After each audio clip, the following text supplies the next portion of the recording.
Silver chains burned into Ember's wrists as the wolves tightened their circle around her.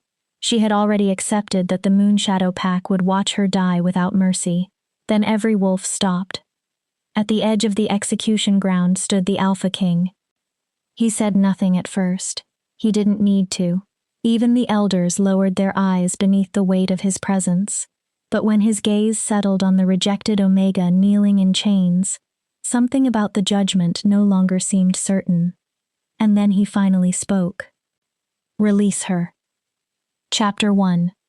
The weak shall inherit nothing but dust and shame. Elder Moira had whispered those words to Ember on the night of her first shift, her wrinkled hand resting cold against Ember's fevered forehead. Accept your place, child, and the pack will protect you. Ember would eventually learn that acceptance was often just another name for surrender. Protection was not something every wolf received. It belonged to those the pack considered worthy. When you were born an Omega at the bottom of the hierarchy, and when your wolf was too weak even to produce a proper scent, you learned quickly that appearance, power, and rank mattered more than the heart beating inside your chest. You learned that mercy could disappear the moment you became inconvenient. And Ember had always been different. When other young wolves completed their first transformations, they emerged carrying unmistakable scents: pine, earth, wild honey, storm. Their scents announced what they were, where they belonged, and how much power they carried. Ember had emerged with nothing, no scent, no rank, only a small gray wolf with oversized eyes and a body that looked too frail beside the others.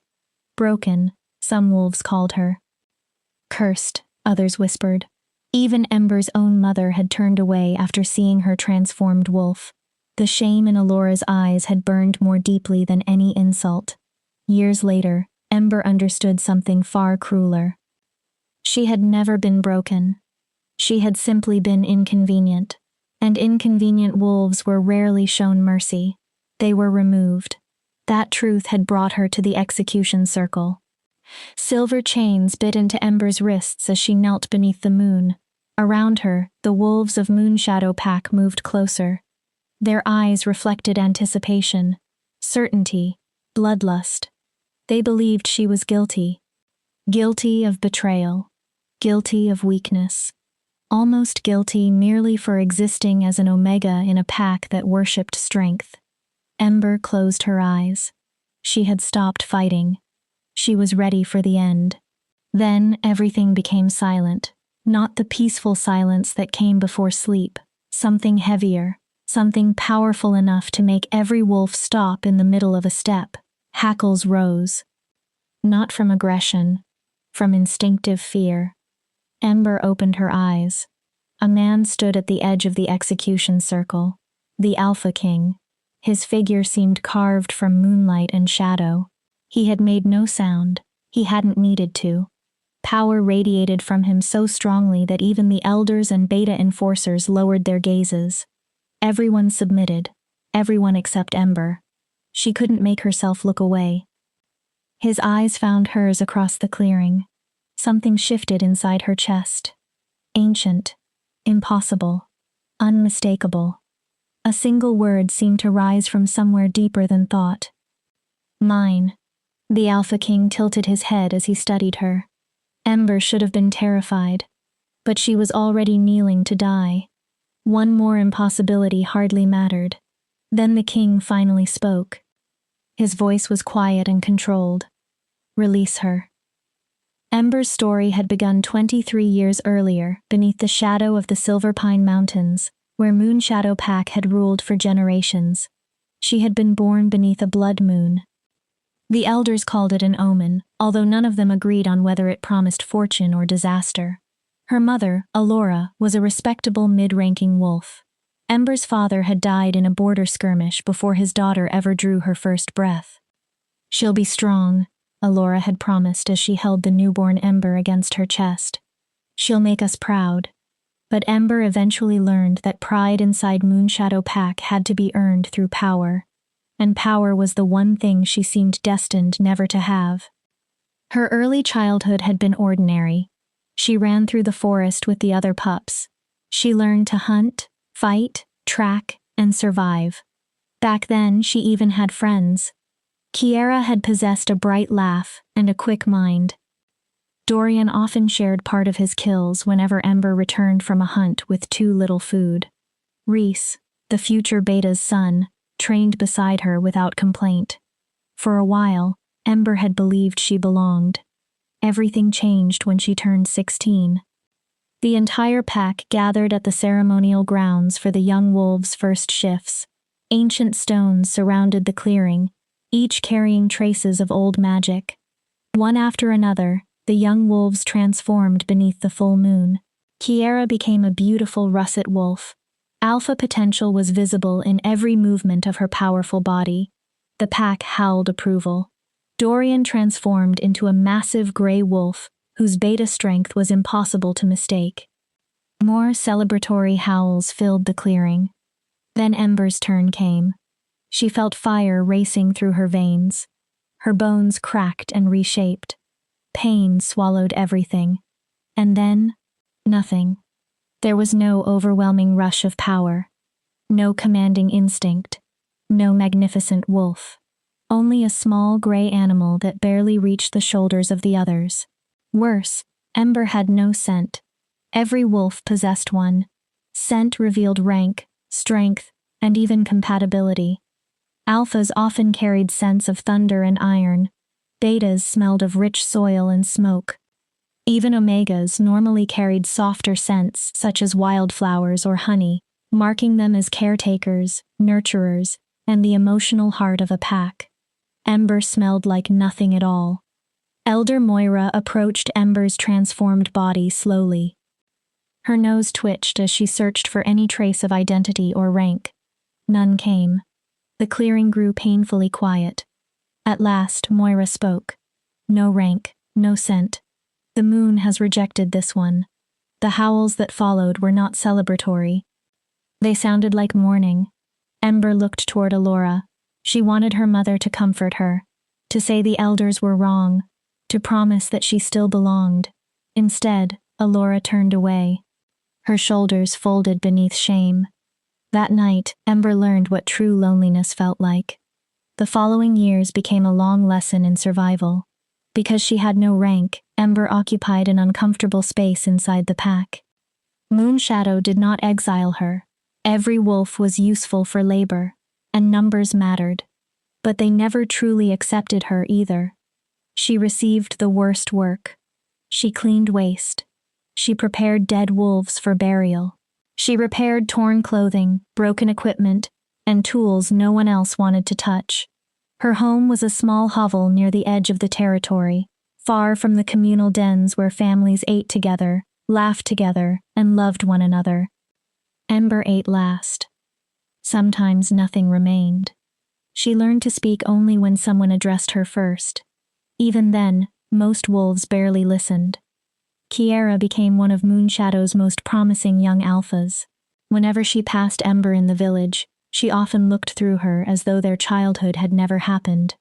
Dorian took a powerful beta female as his mate and started a family. He stopped acknowledging that he and Ember had ever been friends. Only Reese remained complicated. He grew into the beta heir, second in authority, only to Alpha Garrett. Strong, handsome, respected. Everything an unmated wolf was supposed to want. And for reasons Ember could never completely understand, Reese continued noticing her. Once he found her scrubbing blood from the butchering stones. "You don't have to live this way," Reese told her. "I could talk to my father. Maybe I could get you assigned better work." Ember looked at the pity in his eyes. Something inside her shrank. "I don't need your charity, Reese. It isn't charity. He hesitated. "You deserve better." But Reese never actually challenged his father. He never confronted the pack. He never openly defended her. His kindness consisted of words and lingering looks. Nothing more. Still, Ember had been foolish enough to hope. Somewhere inside her, she imagined that perhaps she could matter to someone after all. That hope died 3 months before her execution. Moonshadow Pack gathered for the spring celebration, honoring the first successful hunt of the season and the couples who had pledged themselves as mates. The night was filled with music, dancing, and howls beneath the stars. Ember attended only because staying away would have been considered disrespectful. She stood at the back, trying to disappear. Then Rhys walked forward. The crowd became quiet. "I've chosen my mate," he announced. Ember's heart stumbled. Earlier that evening, Rhys had looked at her once. For a moment, she thought she saw regret in his eyes. "Kiera Nightshade," Rhys continued. "Alpha-born, strong, worthy. She has agreed to stand beside me." The pack erupted into celebration. Kiera stepped forward, radiant with pride. Rhys wrapped an arm around her. Something cracked inside Ember. She turned, wanting only to escape before anyone noticed her reaction. Then someone grabbed her arm. Kiera. Her childhood friend smiled at her, but the smile was sharp. "Stay." Ember froze. "You should see what happens when wolves who actually matter are chosen." "Kiera, did you really think he would choose you?" Kiera lowered her voice so only Ember could hear. "A broken omega with no scent, no rank, and no worth?" Her smile widened. "You've always been delusional, Ember." The words cut more deeply than claws. Then Rhys approached with one arm still around Kiera. He looked at Ember with an expression she couldn't read. Apology, perhaps. Or relief. "You understand, don't you?" Rhys said quietly. "I have responsibilities. This pack needs strong leadership. I can't." He made a helpless gesture. "I can't choose weakness." Ember understood. Perfectly. She ran. Behind her came laughter. Then whispers. Pathetic. Delusional. Broken omega. She locked herself inside her hovel and did not emerge for 3 days. That should have been the worst of it. Humiliating. Heartbreaking. But survivable. Then the children began disappearing. The first was Mira, a 5-year-old pup from a mid-ranking family. She had been playing near Moonshadow's eastern border when she vanished. The pack searched for days. They found nothing except a piece of torn clothing near the river. Within a week, 2 more children disappeared. Both came from families that had recently risen in rank. Both vanished near the territory's edges. Fear spread quickly. Patrols doubled. Parents refused to let their children wander alone. Then the elders began speaking of curses, omens, the blood moon beneath which Ember had been born. During one pack meeting, Elder Moira said the trouble had begun after Ember came of age. Ember was forbidden to attend, but she listened from the shadows. "The moon rejected her," Moira said. "Perhaps she has brought darkness upon us all." The whispers became louder after that. Then, 2 weeks before Ember's execution, Rhys and Kiera's mating ceremony was interrupted. Alpha Garrett stepped before the gathered wolves. His face was grave. "We have found evidence," he announced. "These disappearances are not random attacks. Someone inside this pack is working with rogues beyond our borders." The pack erupted in anger and fear. "Someone has betrayed us," Garrett continued, "and we believe we know who." His eyes moved across the gathering, then stopped on Ember. The broken omega, the wolf the moon had supposedly rejected, the one who lived alone, the one who never belonged. Ember felt the blood drain from her face. "No," she whispered. "I would never." Nobody listened. They searched her hovel. Beneath her sleeping mat, they found a torn piece of clothing belonging to one of the missing children. They found a map showing vulnerable places along Moonshadow's borders. They found a silver dagger, like those carried by rogues. Every piece of evidence had been planted. Every accusation was false. But truth mattered little when frightened wolves had already chosen someone to blame. That same night, they dragged Ember to the execution circle. Silver chains were wrapped around her wrists. The pack called for death. And Ember, exhausted after years of being rejected by wolves who had never wanted her, stopped resisting. She knelt. She was ready for everything to end. Then the Alpha King arrived. The silver chains fell away from Ember's wrists and struck the ground. For the first time, she saw the man who had ordered her release clearly. Cassian Shadowborn, Alpha King of every pack throughout the Northern Territories. He stood with the stillness of violence under perfect control. He was tall and broad-shouldered. Dark hair framed his face, touched with silver at the temples despite his relative youth. Scars crossed his exposed forearms, marks earned in battles he had survived. But Ember noticed his eyes most. Pale gold. Winter sunlight turned into flame. She wanted to look away. She couldn't. Alpha Garrett stepped forward and bowed.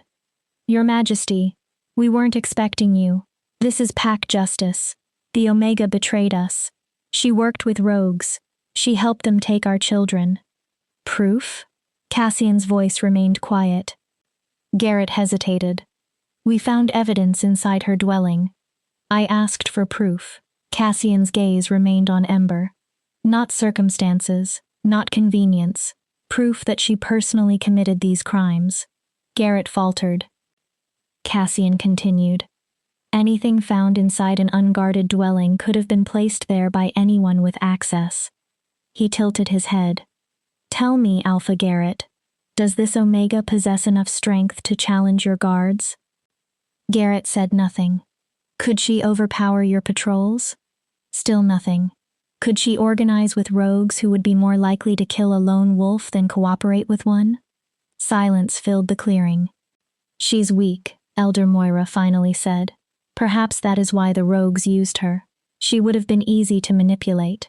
Then she would be a victim, Cassian replied, not a perpetrator. For the first time, he looked away from Ember. His gaze swept over Moonshadow Pack. You nearly executed one of your own, based on fear and evidence that could easily have been planted. His voice hardened. Is this what Moonshadow Pack considers justice? No one answered. Cassian entered the circle. Ember forgot how to breathe as he approached. Every movement carried controlled power. He stopped directly in front of her. She had to raise her head to meet his eyes. Stand.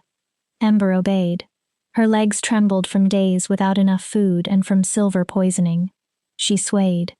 Cassian caught her. His hand closed around her arm with unexpected gentleness. The instant his skin touched hers, the strange sensation returned.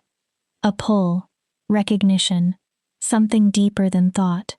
Mate. The word exploded through Ember's mind. Cassian's eyes widened slightly. He had felt it too. That made no sense. Alpha Kings did not mate with broken, scentless Omegas. The world did not work that way. Cassian slowly released her. His expression became impossible to read. Then he faced Alpha Garrett. This Omega is under my protection. Anyone who harms her answers to me. His voice carried through the clearing. It was both promise and threat. I will investigate these disappearances myself, and if I discover that this pack participated in a false accusation to hide the real culprit. Cassian stopped. He didn't need to finish. Fear appeared in Garrett's eyes. The Alpha bowed deeply. Of course, Your Majesty. Anything you require. Cassian looked at Ember once more. Something complicated moved behind his golden eyes. Come, you're leaving. Ember wanted to demand an explanation. She wanted to ask why he cared. Why her? But no words came. She simply followed. She walked away from the wolves who had condemned her, and into the darkness beside the most powerful Alpha in the Northern Territories. Behind them, Moonshadow Pack watched in stunned silence. Their rejected Omega had been led away by the Alpha King himself. At the edge of the clearing, hidden inside the shadows, someone smiled. The game had only begun. Chapter 2. The Alpha King's Mercy. Cassian's temporary camp stood roughly a mile north of Moonshadow territory, hidden within a grove of ancient oak trees. Ember followed him in silence. Her bare feet bled against the rocky ground. Silver poison still made her body shake. She wanted to ask where he was taking her, what he expected from her. why he had saved her. But every question died before reaching her mouth. Alpha Kings did not rescue broken Omegas. Most barely noticed them. Yet Ember was walking behind Cassian Shadowborn through the night. The camp emerged between the trees. A dozen tents stood in an exact circle. Guards occupied carefully chosen positions. A low fire burned at the center. Every wolf moved with military discipline. Their strength made Ember's wolf retreat instinctively. These were members of the King's Guard. Elite warriors selected from packs across the northern territories.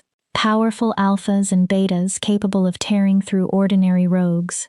Ember could barely remain in her shifted form for more than an hour. Now she stood among them. A massive beta approached Cassian. A scar ran along his jaw. "Your Majesty, we heard the disturbance. Should we—" Then he noticed Ember. Confusion crossed his expression. "Who is this?" "A guest," Cassian answered. He looked at the beta. "Thorn. Prepare the medical tent. She has silver poisoning." Thorn's eyebrows lifted slightly, but he bowed. "At once, Your Majesty." When Thorn left, Cassian turned toward Ember. Firelight sharpened the angles of his face. His cheekbones. His jaw. But Ember remained trapped by those golden eyes. "You're safe here," Cassian said. "No one will hurt you." At last Ember found her voice. "Why?" Cassian studied her. "Why what? Why did you save me? Why bring me here? Why any of this?" She gestured toward the camp and then toward herself. "I'm nothing. I have no rank, no scent, no worth. You're the Alpha King. None of this makes sense." Cassian watched her for several seconds. "When I entered that clearing and saw you kneeling there, do you know what I felt?" Ember shook her head. "Rage." His voice was soft. The word still carried the weight of thunder. Not at you, at them. At a pack so poisoned by hierarchy that it was willing to execute one of its own without a proper investigation, without a trial, without mercy. He stepped closer. Ember's breath caught. "You want to know why I saved you?" His eyes held hers.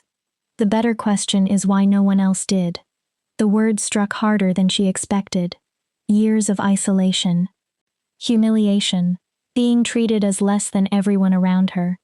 And a stranger, a king, was the first wolf who had ever asked why she deserved any of it. Heat gathered painfully behind Ember's eyes. She forced it back. "The medical tent is ready, Your Majesty," Thorn called. Cassian nodded. "Go, let them treat you. We'll speak again tomorrow." Ember remained still. "I don't understand what's happening." "Neither do I." For 1 second, vulnerability slipped through Cassian's expression. "But we'll understand it together." Then he walked toward the largest tent. Ember entered the medical tent. It smelled of herbs and clean linen. The scents were so unfamiliar after years inside her crude hovel that her instincts nearly made her retreat. A young woman with gentle eyes motioned toward a cot. She carried herself like a high-ranking beta. "Please sit. I'm Lyra, the king's healer." Her voice was calm and professional. "I need to treat the burns." Ember sat and extended her arms. The skin beneath the silver chains was blistered and torn. In several places, the metal had burned deeply into the flesh. The injuries should have hurt more. Perhaps Ember had simply become numb. Lyra cleaned the wounds and covered them with salves smelling of moonflower and wintergreen. Cool relief spread through Ember's arms. "You were fortunate," Lyra said. Ember almost laughed. Another hour wearing those chains and some of the damage might have been permanent. You could have lost movement in your hands. "Fortunate," Ember repeated. "Yes, that describes my life perfectly." Lyra paused.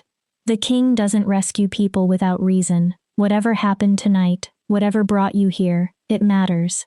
It means I'm useful to whatever game he's playing." Lyra gave her a small smile.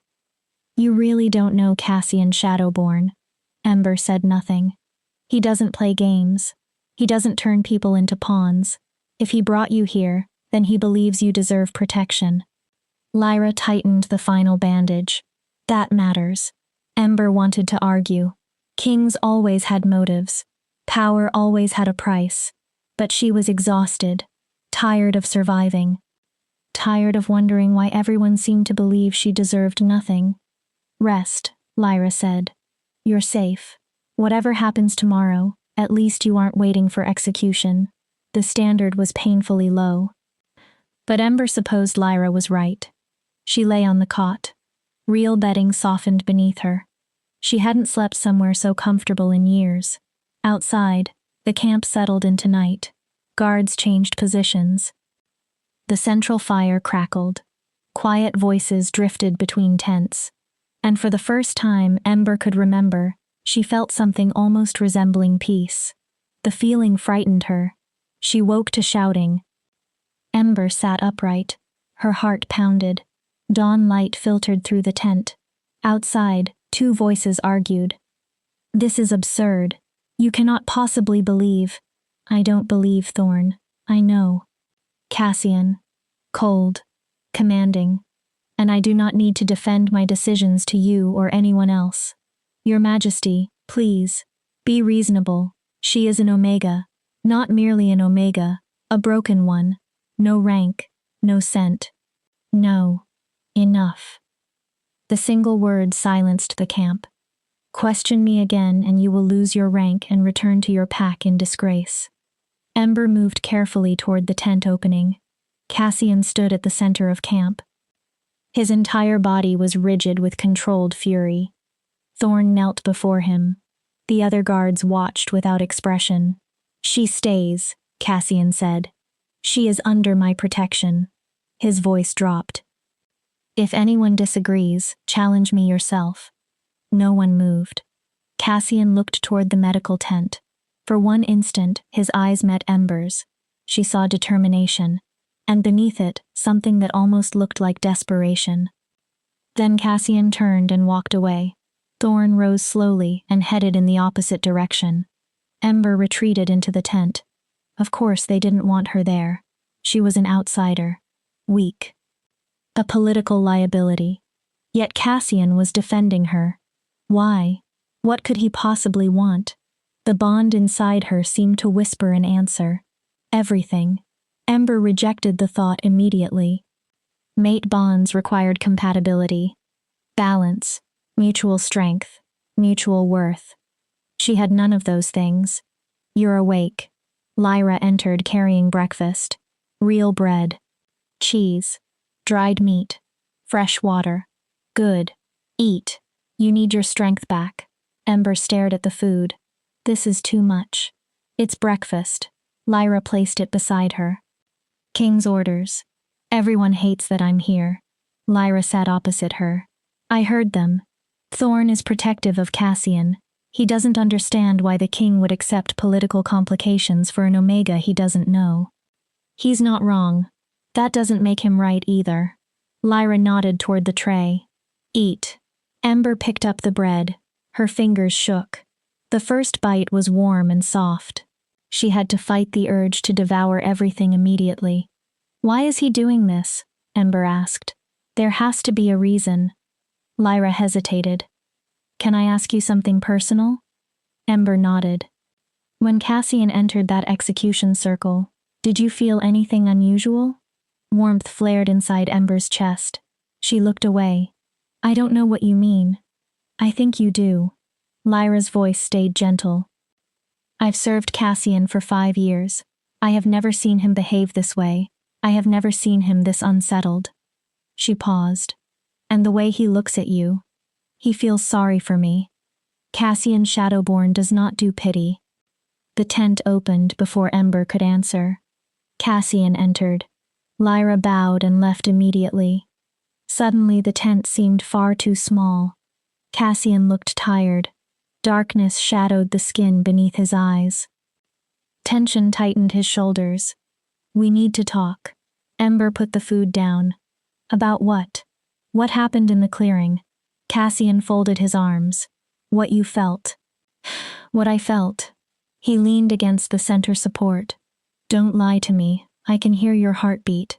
His eyes locked on hers. You felt the mate bond. Ember clenched her hands. It isn't real. Cassian's expression changed. What? It cannot be real. Her voice strengthened. Mate bonds don't happen like this. They require compatibility, balance, strength. I have nothing to offer you. No rank. No power. No political value. She swallowed. This has to be a mistake. Cassian walked closer and crouched until his eyes were level with hers. Do you know how many potential mates I've met during my 30 years? Ember stayed silent. Hundreds. Alphas from nearly every territory. Women selected for bloodline, political alliances, power, and genetics. His gaze burned. I felt nothing. He leaned slightly closer. Then I walk into a clearing and see a bleeding Omega kneeling for execution, and the bond strikes hard enough to stop my heart. Ember could barely breathe. You cannot want this. Her voice weakened. You cannot want me. I don't know exactly what I want yet, Cassian admitted, but I know what I felt. His voice lowered. And I know that watching them kill you would have torn something essential out of me. He slowly reached toward her, giving her time to move away. Ember didn't. Cassian brushed a strand of hair from her cheek. Electric warmth raced over her skin. You're my mate, Ember. Impossible or not, convenient or not, you are mine. His expression hardened with quiet certainty. And I protect what is mine. Tears burned Ember's eyes. She had spent years believing she was worthless. Now the most powerful alpha in the territories was claiming her. It felt less like salvation than a beautiful trap. I don't know how to be someone's mate. Her voice broke. I barely know how to be a wolf anymore. Then we learned together. Cassian stood and offered his hand. And we start by discovering who actually took those children, and who framed you. His eyes sharpened. Someone inside Moonshadow wanted you dead, Ember. He extended his hand farther. I intend to discover why. Ember stared at it. Scarred, powerful, steady. A hand capable of terrible violence. A hand that had saved her. Slowly, she placed her fingers inside his. The bond flared between them. For the first time in her life, Ember wondered whether she might actually possess value, even if she couldn't yet understand it. Outside the camp, someone watched from between the trees. Cold eyes followed the Alpha King's tent. The Omega had survived. Unexpected, but manageable. The watcher smiled and disappeared into the forest. The next stage could begin. Chapter 3. Shadows and Secrets. The investigation began at dawn.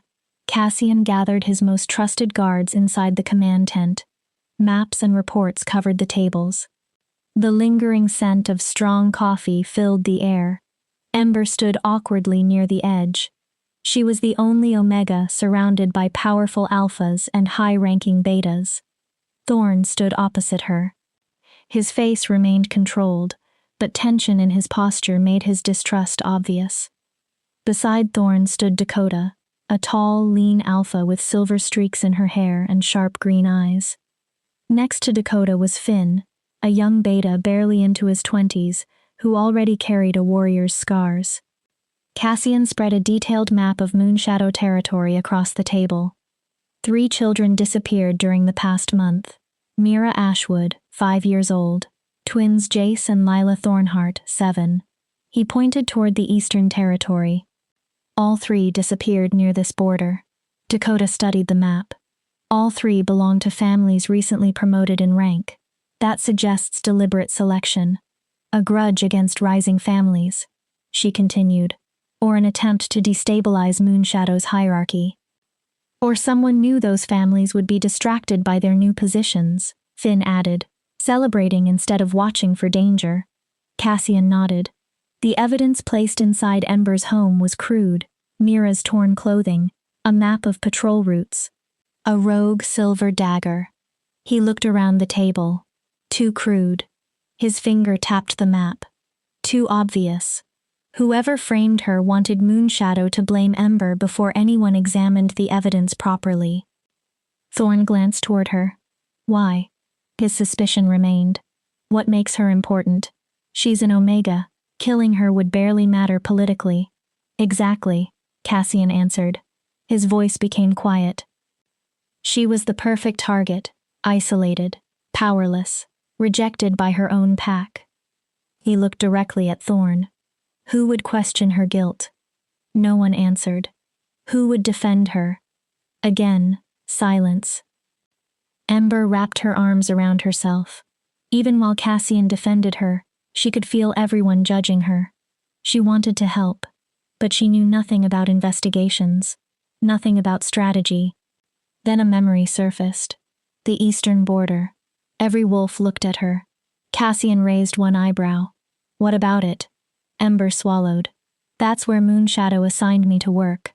I spent months clearing fallen trees, maintaining boundary markers, checking old silver traps. Thorn frowned. And? I saw things. Ember moved toward the map. She pointed to a dense section of forest. There's an old cave system here. The elders said it was unstable, so the pack stopped using it. Cassian leaned closer. Continue. About 2 months ago, I started seeing fresh tracks near the entrance. What kind? Wolf tracks, but strange ones, deeper than normal. Ember frowned as she remembered. As if whoever made them was carrying something heavy. Cassian looked at her sharply. Did you report this? A bitter laugh escaped Ember. To whom? She looked around the tent. I was the broken Omega. Nobody listened to me. She remembered the patrol guard's face. I tried telling a border patrol. Her throat tightened. They told me to stop inventing stories for attention and return to work. Dakota exchanged a look with Cassian. Those caves would be ideal for holding prisoners, deep enough that screaming wouldn't travel outside. Isolated enough to avoid accidental discovery. Finn looked at the map. And that's exactly where the map planted inside Ember's dwelling pointed. His expression sharpened. Whoever framed her might have accidentally given us a genuine lead. Or intentionally, Thorn said. Everyone looked toward him. It could be a trap. Cassian straightened. Then we approach it as one. His command voice took over. Dakota, Finn. Scout the caves. Do not engage anyone. Observe and return. He looked at Thorn. Investigate the families of all 3 missing children. Find out who knew their schedules, routines, and movements. Thorn nodded. And you, Your Majesty? I'm returning to Moonshadow. Cassian's jaw tightened. Alpha Garrett and I need to discuss his definition of an investigation. I'm coming. The words escaped Ember before she reconsidered. The tent fell silent. Cassian slowly faced her. Ember. They tried to kill me. She heard unexpected steel in her own voice. They declared me guilty without a trial, without evidence, without allowing me to defend myself. She held Cassian's gaze. If you're confronting them about what happened, I have a right to be there. It's dangerous. Cassian sounded less certain than the words suggested. I have lived with danger my entire life. Ember didn't look away. This danger is simply easier to see. She pointed toward the map. I know Moonshadow. I know its wolves and how they think. I may notice something an outsider wouldn't. Dakota cleared her throat. She's right, Your Majesty. An inside perspective could help. Thorn visibly wanted to object. Cassian silenced him with one raised hand. Fine. He looked at Ember. But you remain near me. No wandering away, no unnecessary risks. Understood. Good. Cassian addressed everyone. You have your assignments. We move within the hour. Those children have been missing long enough. His expression hardened. We bring them home. The guards left. Soon Ember stood alone with Cassian. He watched her carefully. You didn't need to volunteer. I know. You could remain here. You would be safe. Ember looked at him. Safe isn't the same thing as free. Her voice softened. And I'm tired of hiding. Cassian's expression changed. You are stronger than you think. I don't feel strong. Strength isn't only power. Cassian stepped closer. His scent surrounded her, pine and winter storms. Strength is surviving when everything around you wants you dead, then standing again anyway. He lifted one hand toward her face. You have been strong your entire life. His palm rested against her cheek. No one ever bothered to tell you. The mate bond hummed between them. Warm. Persistent. Ember felt her wolf stir. Not from fear. Not from submission. Recognition. Longing. Cassian. She didn't know what she meant to say. He brushed his thumb over her cheek. I know you don't trust this. His voice softened. You don't trust me. You probably don't even trust yourself yet. He paused. But I need you to understand one thing. What? I will not allow anyone to hurt you again. His eyes grew fierce. Not Moonshadow. Not whoever framed you. Not even your own belief that you deserve less. His touch lingered. You're mine now. Then his voice dropped. And I protect what is mine. Before Ember could answer, Cassian stepped away. Get ready. We leave soon. He reached the tent entrance and stopped. Ember? Yes? Thank you for telling us about the caves. His expression became serious. You may have just saved those children. Then he disappeared outside. Ember stood alone. Her heart raced. The most powerful alpha in the Northern Territories had called her his. And slowly, impossibly, Ember was starting to believe he meant it. They traveled back toward Moonshadow on foot. Cassian moved through the forest effortlessly. Ember's weakened body struggled with every mile, but she refused to complain. At the border, 3 Beta Patrol wolves intercepted them. All 3 stiffened when they recognized Cassian. Then their faces changed again when they saw Ember walking beside him. Your Majesty. The patrol leader bowed so low his forehead almost touched the ground. We weren't informed. Alpha Garrett didn't know. I do not require permission to enter territory under my authority. Cassian's voice was cold. Take me to your Alpha. The wolves obeyed immediately. As Ember entered the village, people emerged from homes and workplaces to stare.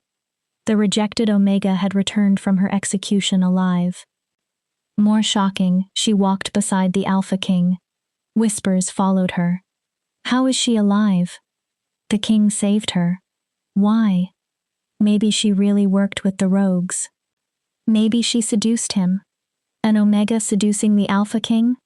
Ridiculous. Each whisper cut like a familiar knife. Ember kept walking. Back straight. Eyes forward.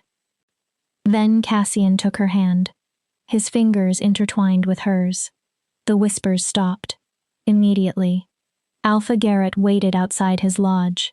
This is unexpected, Your Majesty. He bowed. If you had sent notice, we would have prepared. I'm not here for a welcome. Cassian stepped toward him.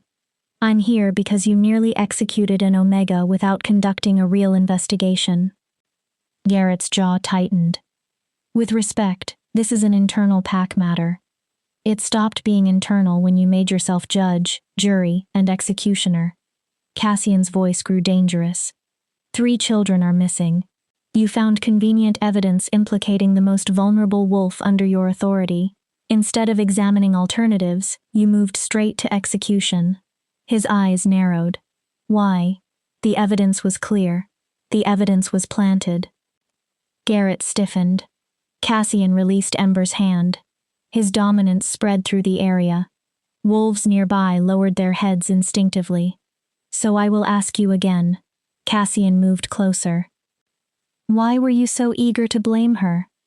Garrett tried to answer. Then his shoulders lowered. The pack was afraid. He swallowed. Angry. They needed someone to blame, someone to punish. His gaze shifted toward Ember. The Omega was convenient. Ember stared at him. Convenient? Her voice shook with fury. You were going to kill me because it was convenient? You have no rank, Garrett snapped. His control broke.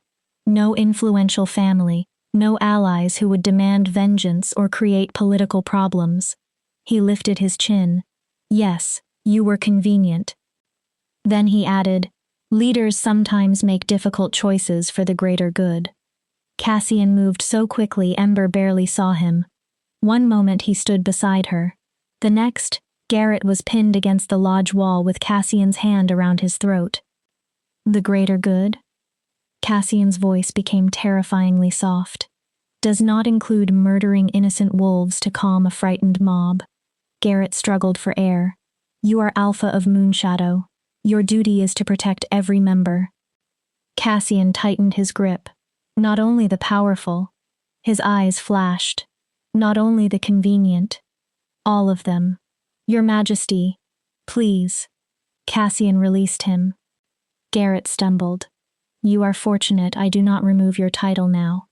Cassian looked at him with disgust. The only reason you remain Alpha is because Moonshadow requires leadership while those children are missing. He turned toward Ember. Show me the caves. Ember nodded. As she turned, she noticed someone near the side entrance. Kiera. Her former friend stared at Ember. Something strange showed in her eyes. Fear? Guilt? Before Ember could decide, Kiera disappeared into the lodge. Ember? Cassian's voice pulled her back. Are you all right? Yes. She lied. Let's go. As they headed toward the eastern border, Ember couldn't escape one thought. Someone inside Moonshadow wanted the children gone. Someone wanted Ember dead. And she was beginning to believe the two things were connected. The question was why, and who. Chapter 4. The Cave of Truths. Moonshadow's eastern border was a place of deep shadows. Ancient trees crowded together so tightly that very little sunlight touched the ground. Ember had spent countless hours there during years of unwanted labor. Now she returned with the Alpha King beside her and armed guards surrounding them. Everything felt different. Perhaps the forest had not changed. Perhaps Ember had. How much farther? Cassian asked. Beyond that ridge. Ember pointed toward a rocky rise covered in moss and vines. The entrance is behind an old rockfall. Most wolves don't know the cave system exists anymore. Dakota and Finn had already completed their reconnaissance. The signs confirmed Ember's suspicion. Fresh tracks. Disturbed vegetation. And the faint scent of frightened young wolves. The children had been there. Maybe they still were. Cassian ordered the guards to form a perimeter. Then he looked at Ember. You remain here with 2 guards while we enter. No. Cassian frowned. Ember. The children know me. She stepped closer. I used to help at the nursery before they decided I wasn't useful there. Pain flickered through her expression, but she continued. If those children are frightened or injured, they may respond to someone familiar more easily than armed strangers. Cassian's protective instinct clearly fought with the logic of her argument. Dakota emerged from the trees. She has a point. Cassian looked at her. Traumatized children often shut down around aggressive energy. An Omega might calm them. Cassian exhaled. Fine. His gaze returned to Ember. But you remain behind me. If I order you to run, you run. No argument? None. Ember nodded. They approached the hidden opening. From a distance, the rockfall looked natural. Up close, Ember could see that someone had arranged parts of it deliberately, leaving an opening large enough for a wolf to pass while keeping it hidden from anyone walking nearby. The smell struck as soon as they entered. Fear. Waste. Sickness. And beneath everything, the sweet, heavy smell of sedating herbs. Someone had drugged the children. A low growl came from Cassian. His eyes brightened with his wolf's golden glow. His canines lengthened. The tunnel descended steeply. Dark stone closed around them. Ember's breathing accelerated, but Cassian remained directly ahead of her. Solid, controlled, protective. They entered a larger cavern. Ember stopped. 3 small figures huddled against the wall. Silver-coated chains bound their wrists and ankles. Burns covered their skin. Mira lay unconscious. Her breathing was shallow. Jace and Lila were awake, but their eyes were unfocused from drugs. Gods, Finn whispered. Cassian approached slowly. His partial shift receded so he would appear less threatening. You're safe, he told them. We're taking you home. The twins recoiled. They whimpered. Wait! Ember moved around Cassian. She kept her steps slow. Jace? Lila? Their eyes moved toward her. It's Ember. She crouched. Do you remember me? I used to tell you stories in the nursery about the moon goddess and the first wolves. Jace blinked. Recognition appeared slowly. Ember? Yes. She smiled despite the pain inside her. I'm here. Lila began crying. Mama. I know, sweetheart. Ember knelt beside them. We're taking you back to her. Her healing wrists accidentally brushed the silver chains. Pain burned through her arms. She ignored it. We need to remove these first. Can you both stay brave a little longer? Dakota pulled on silver-resistant gloves and began unlocking the chains. Lyra, who had accompanied the group to provide medical care, examined Mira. She has been heavily sedated. Anger tightened the healer's voice. Dehydrated too, malnourished. She needs to return to camp immediately. Cassian's fury seemed to fill the cavern. Still, his voice remained gentle when he gave orders. Finn, carry Mira. Dakota, help the twins. He looked around the cave. We leave now. As the guards lifted the children, Ember noticed markings on the stone wall. Scratches. Not random scratches. Deliberate carvings. She stepped closer. Numbers. Dates. Names. Not only the 3 children they had found. Many more. Names stretched back almost 2 years. Cassian. Her voice shook. You need to see this. He appeared beside her. His eyes moved across the wall. Confusion became horror. Then something much colder. This didn't begin this month, he said. Ember continued reading. These are Omegas. Her finger followed the names. And low-ranking pups. Children whose disappearance would draw less attention. Families without enough influence to force serious investigations. Dakota stepped closer. This is organized. Her voice was cold. Someone has been taking children from Moonshadow for years. Finn stared at the names. But why would anyone? Then, realization hit him. His face paled. The slave networks. Ember's stomach turned. Rogue trafficking networks were whispered about throughout Wolf Society. Criminal organizations dealing in weapons, territory, and people. Omegas were particularly valuable because many could not defend themselves effectively. Children were worth even more. Easier to transport, easier to control, easier to break. We return to Moonshadow, Cassian said. His voice had become deadly calm. Garrett has questions to answer. He looked once more at the names. And if he is involved. The unfinished threat was enough. They left the cavern. The rescued children were wrapped in blankets and carried by the guards. Ember's thoughts raced. Whoever had organized this possessed authority. Enough authority to approach children without causing suspicion. Enough power to conceal disappearances. Perhaps an alpha, perhaps a beta. When they emerged into the fading afternoon, someone was waiting. Reese. 3 beta wolves from Moonshadow's inner circle stood behind him. Your Majesty. Reese bowed. Alpha Garrett sent us to help. We heard you found the children. Cassian stared at him. How convenient. Reese stiffened. You arrive exactly when we're leaving. Cassian's gaze shifted toward the betas. And how interesting that Garrett knew exactly where to send you. The pack has searched this region for weeks. Reese answered. When scouts reported your people moving this direction, we assumed. You assumed we needed assistance? Dakota cut in. Her green eyes narrowed. Or you needed to make sure certain evidence never returned to the village? The wolves behind Reese moved uneasily. Hands drifted toward weapons. Cassian growled. Low. Warning. I wouldn't. Every beta froze. My guards outnumber you, outrank you, and currently possess less patience than I do. We didn't come to fight, Rhys said quickly. He raised both hands. We came to help. Those pups belong to our pack. We want them safe. Excellent. Cassian smiled. The expression frightened Ember more than anger. Then you won't object to accompanying us back to Alpha Garrett so we can discuss how children disappeared for 2 years without Moonshadow leadership noticing. Rhys paled. 2 years? Cassian stepped closer.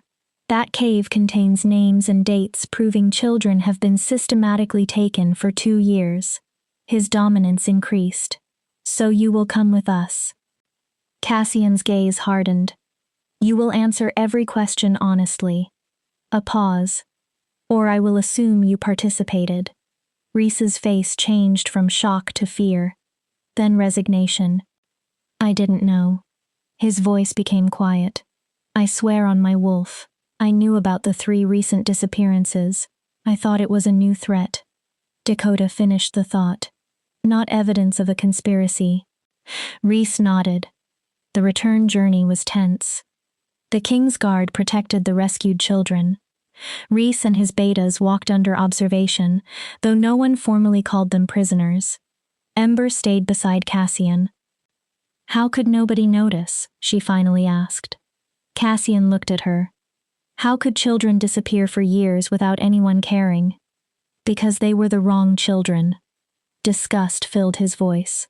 Low-ranking, powerless, easy for wolves like Garrett to consider expendable. His hand found Ember's. The way they considered you expendable. Ember's throat tightened. If you hadn't come that night. But I did. Cassian tightened his fingers around hers. And now we make sure no one is considered expendable again. Night had fallen when they reached the village. Moonshadow Pack crowded into the central square. Parents pushed through the crowd.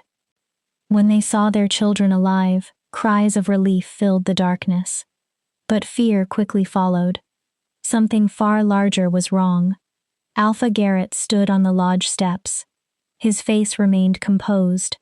His eyes did not. Ember saw calculation there. He was already preparing an explanation. Cassian gave him no opportunity. Gather your council. His command echoed across the square. Every elder, every beta with authority, every wolf who can access pack records, finances, patrol routes, or territory assignments. Garrett stiffened. We are holding a trial tonight. Your Majesty, perhaps morning would be more appropriate. Give everyone time to... Tonight. One word ended the argument. Every delay gives the guilty wolves time to destroy evidence or escape. Cassian's gaze swept across Moonshadow. And if anyone runs, I will personally hunt them down and return them in chains. Garrett bowed reluctantly. As you command. As wolves scattered to obey, Cassian leaned toward Ember. Stay near me. Why? We're about to tear apart everything this pack believes about itself. His eyes moved toward the lodge. Whoever is responsible will become desperate. I'm not afraid. Cassian gave her a small, knowing smile. You should be. Then he looked toward Moonshadow's leaders gathering inside. Because I suspect the monster we're hunting was never hiding in the darkness. His expression turned cold. It has been standing in plain sight. Chapter 5. The Trial of Wolves. Moonshadow's lodge became a courtroom. Long tables formed a wide U. Alpha Garrett sat near the center with 5 elders beside him. 10 members of the Beta Council occupied the remaining seats. At the head of the room, Cassian sat on the ceremonial platform like a judge. Ember stood beside him. Every wolf watched her. The broken Omega they had expected to execute now stood at the Alpha King's right hand. Her presence challenged nearly every rule Moonshadow valued. Cassian allowed the murmuring to continue for several seconds. Then he spoke. We begin with facts. Silence followed. 3 children disappeared during the past month. He looked toward the council. Evidence was planted inside Ember's home.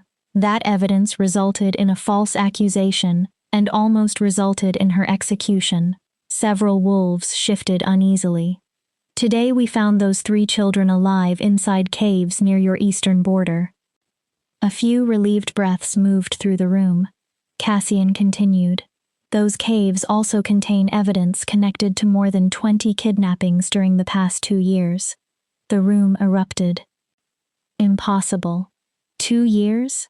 We would have noticed. A growl from Cassian stopped everyone. You did not notice. His voice hardened. Or you chose not to notice. He leaned forward. Children under your protection were kidnapped, drugged, chained, and hidden, while your leadership focused its energy on killing an innocent Omega, because that was easier than finding the truth. Elder Moira leaned forward. If what you're saying is true, Cassian's gaze sharpened. I'm not saying I accept it yet, but if it is true, then whoever concealed these crimes possessed significant access. She looked around the council. This cannot be ordinary rogue activity. No, Dakota said from the doorway. This was internal. Finn nodded. The question is who possessed authority, access, and motive. And who profited, Dakota added. Slowly, the room's attention moved toward Garrett. His face went blank. Too blank. You cannot seriously believe I would harm children from my own pack. Cassian's voice remained soft. Why not? Garrett stared at him. You were willing to kill Ember without conducting a legitimate investigation. Cassian leaned back. You already demonstrated that fear can matter more to you than justice. His golden gaze did not move. Why should anyone assume trafficking children is beyond your moral limits? Because I am the Alpha. Garrett struck the table. This pack is everything to me.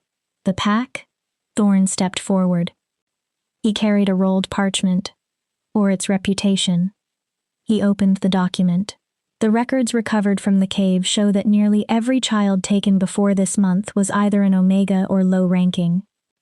His voice sharpened. Children whose families could not create political problems. He spread another sheet across the table. Names. Dates. Amounts of gold. The lodge became silent. These are payment records. Thorn looked at Garrett. 23 children across 2 years. His finger moved along the entries. Each child sold to rogue networks. Gasps spread across the room. The payments were large enough to noticeably increase pack funds. Thorn's eyes remained on Garrett. Funds under your authority. Garrett's face lost color. I have never seen those records. His voice shook. Someone is framing me just as they framed Ember. These ledgers weren't placed conveniently in your house, Dakota said. They were hidden inside a concealed compartment in the caves. She pointed at the handwriting. And portions appear consistent with official Moonshadow documentation. Several council members looked at one another. Elder Moira slowly stood. If this is true, Garrett. Her voice trembled. If you sold children belonging to this pack, I didn't. Garrett slammed both hands against the table. Yes, I knew some children had vanished. Ember stared at him. Yes, I allowed investigations involving lower-ranking families to become less important than other pack matters. His voice became desperate. But I never sold anyone. He looked at Cassian. Someone else is doing this. Someone wants to destroy me. Then name them. Cassian's command landed heavily. Who else can access pack finances? No answer. Who has territory records? Silence. Who can travel throughout Moonshadow without being questioned? The room seemed to contract. Then Reese spoke. The Beta Council. Everyone turned toward him. We all have access. His voice remained quiet. Any one of us could have done it. 10 pairs of eyes shifted. Some angry, some frightened. A stocky beta named Garrick stood. You accuse us? He glared at Reese. I've served Moonshadow for 30 years. Then his face changed. My daughter. He stopped. My Sarah disappeared months ago. His voice broke. We thought she had run away with a rogue male. He looked toward Thorn. You're telling me she could have been taken? Thorn checked the ledger. His expression became grim. Sarah Ironhide. Garrick stopped breathing. 15 years old. Low-ranking Omega. Thorne swallowed. Taken 7 months ago. His eyes lifted. Sold for 200 gold pieces to a rogue organization in the Western Territories. Garrick howled. The sound shook the lodge. He lunged across the table at Garrett. 2 council members restrained him. You sold my daughter. I didn't. My child. Garrick fought against the wolves holding him. She was 15. I swear I didn't know. Garrett stumbled backward. Cassian raised one hand. His dominance forced silence. Someone here is responsible. He looked around the room. The ledgers established that. His attention shifted to Garrett. But Garrett is correct about one thing. Several wolves stiffened. One wolf could not maintain an operation like this alone. Cassian stood. Someone identified targets. He slowly walked across the platform. Someone carried out kidnappings. Another step. Someone handled transactions with rogues. His eyes moved from face to face. And someone concealed the evidence. Fear entered the room. Cassian stopped. Every council member will submit to questioning. A few wolves protested. Your movements during the past 2 years will be verified. Your personal finances will be inspected. He looked at the doors.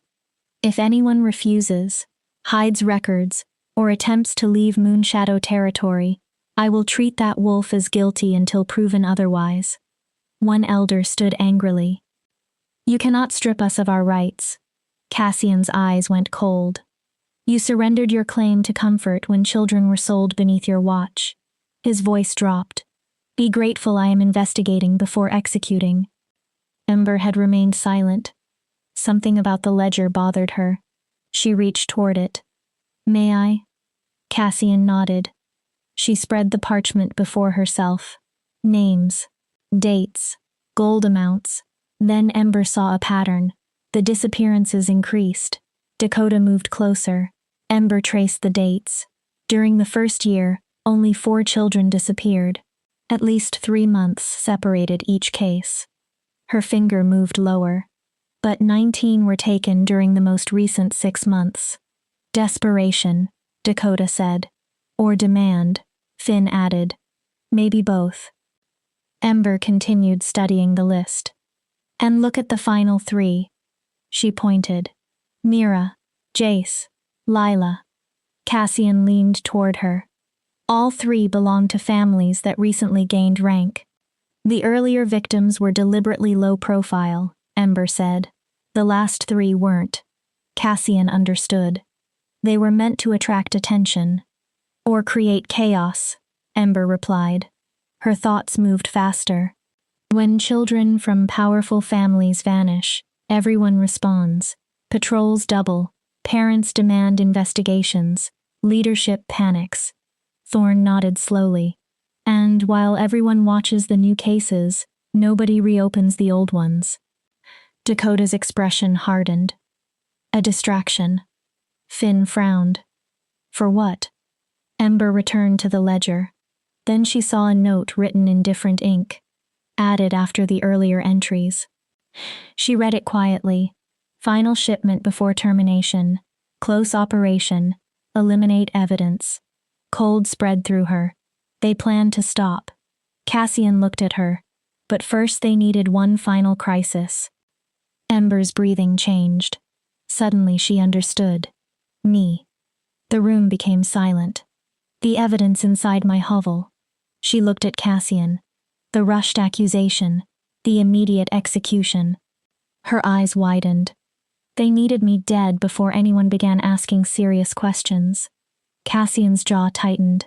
I wasn't merely convenient. Ember remembered the eastern border. I was evidence. Why? Cassian asked. Ember closed her eyes briefly. I worked near those caves for months. She opened them. I noticed tracks. Disturbed ground. I tried reporting it. Her voice weakened. What if someone realized I had seen more than I understood? Dakota's face darkened. An Omega nobody listens to is harmless. She looked toward the council, until she starts noticing the right things. Reese had been quiet. Now his face changed. Kiera. Ember turned. Reese looked sick. She was one of the wolves who found the evidence in Ember's hovel. His voice tightened. She brought it directly to my father. Ember's heart stopped for a second. And she pushed harder than anyone for an immediate execution. Cassian stood. Where is she? Reese looked around the lodge. Panic entered his eyes. She was supposed to attend the trial. He searched the room. I haven't seen her. The doors crashed open. Lyra stumbled inside. Blood ran from a wound along her temple. Your Majesty. Cassian was moving before she finished. The children. Lyra struggled for breath. Someone attacked the medical tent. Everyone ran. They found chaos outside.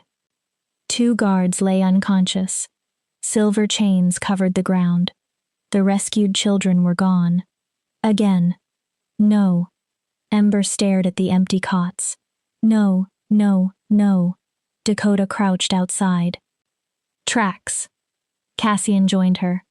2 wolves, carrying weight, heading west. A roar tore from Cassian. Thorn! Half the guard seals the eastern border. He turned. Dakota. Finn. With me.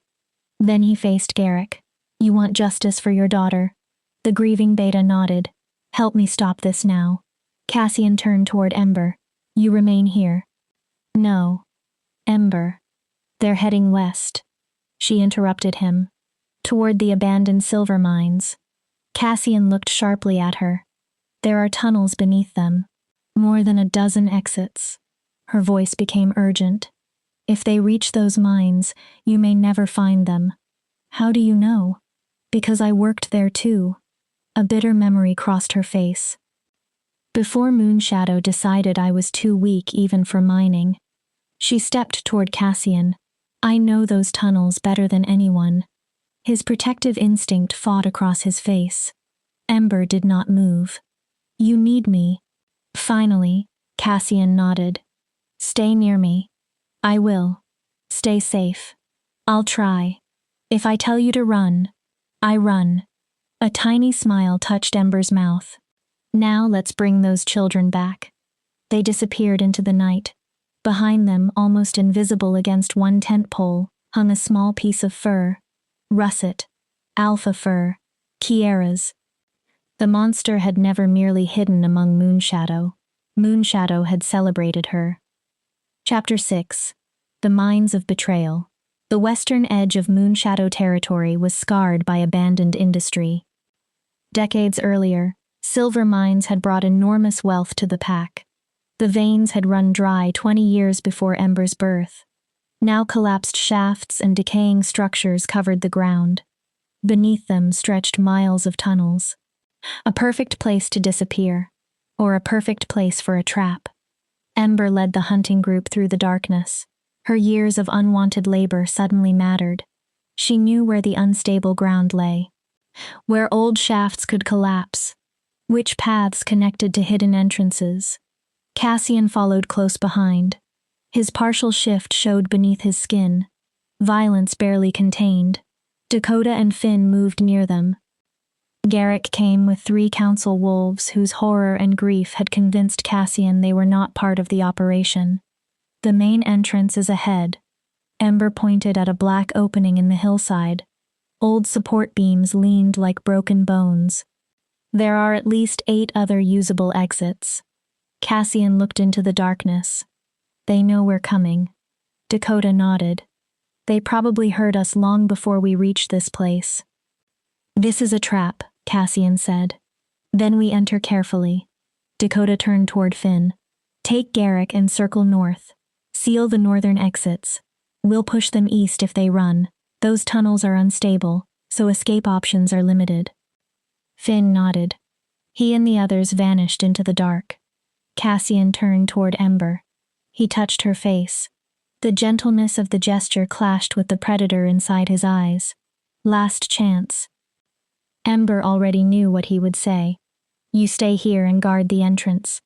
and allow you to enter tunnels you've never seen while hunting wolves desperate enough to kidnap children twice? Ember covered his hand. No. Cassian looked at her. We do this together. The mate bond warmed between them. Something changed in Cassian's face. Not defeat. Trust. Together. He lowered his hand. But you remain between Dakota and me. They entered. The darkness became absolute. Only faintly glowing cave fungi offered light. The smell of earth and decay surrounded them.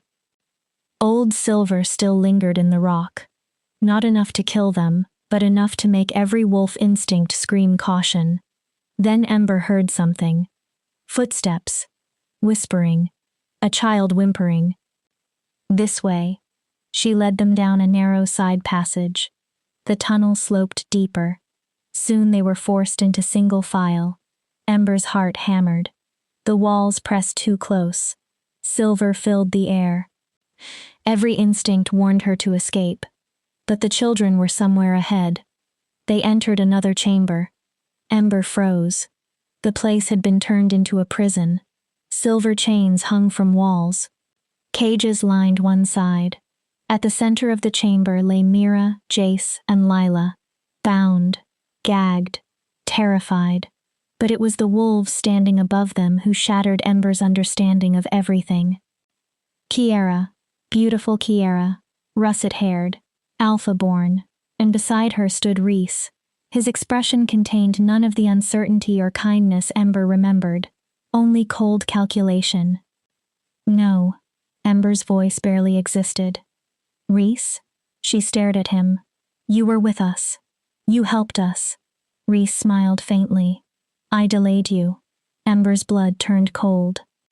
That gave Kiera enough time to bring the children here and prepare this meeting. He shook his head. You always were too trusting, Ember. His tone became cruel. Too desperately hopeful. Cassian growled. You.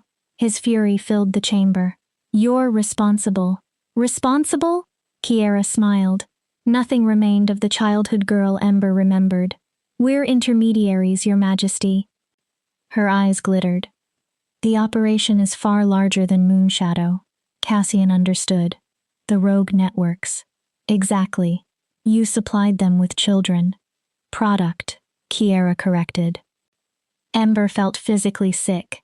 Kiera continued. You noble wolves talk about honor, protection, justice. She shrugged. Real power is about control and resources. Her gaze moved toward the children. Young wolves are valuable resources. They can be trained, broken, resold. Ember stared at her. You were my friend. Kiera laughed. The sound echoed against stone. Friend? She looked genuinely amused. I was never your friend. Ember flinched despite herself. You were useful. Kiera stepped closer. Standing next to you made everyone else look stronger. Her smile sharpened.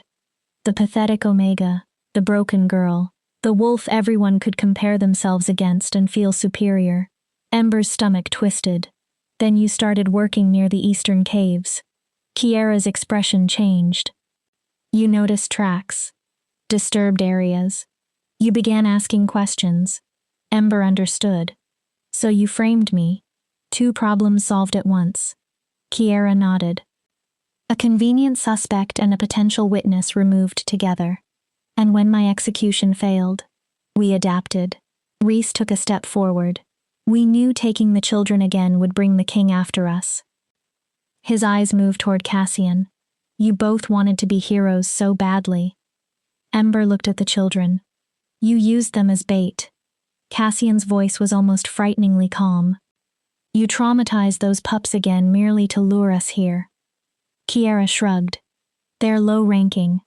Garrick was not there to hear it. Perhaps that was fortunate. They would have been sold eventually.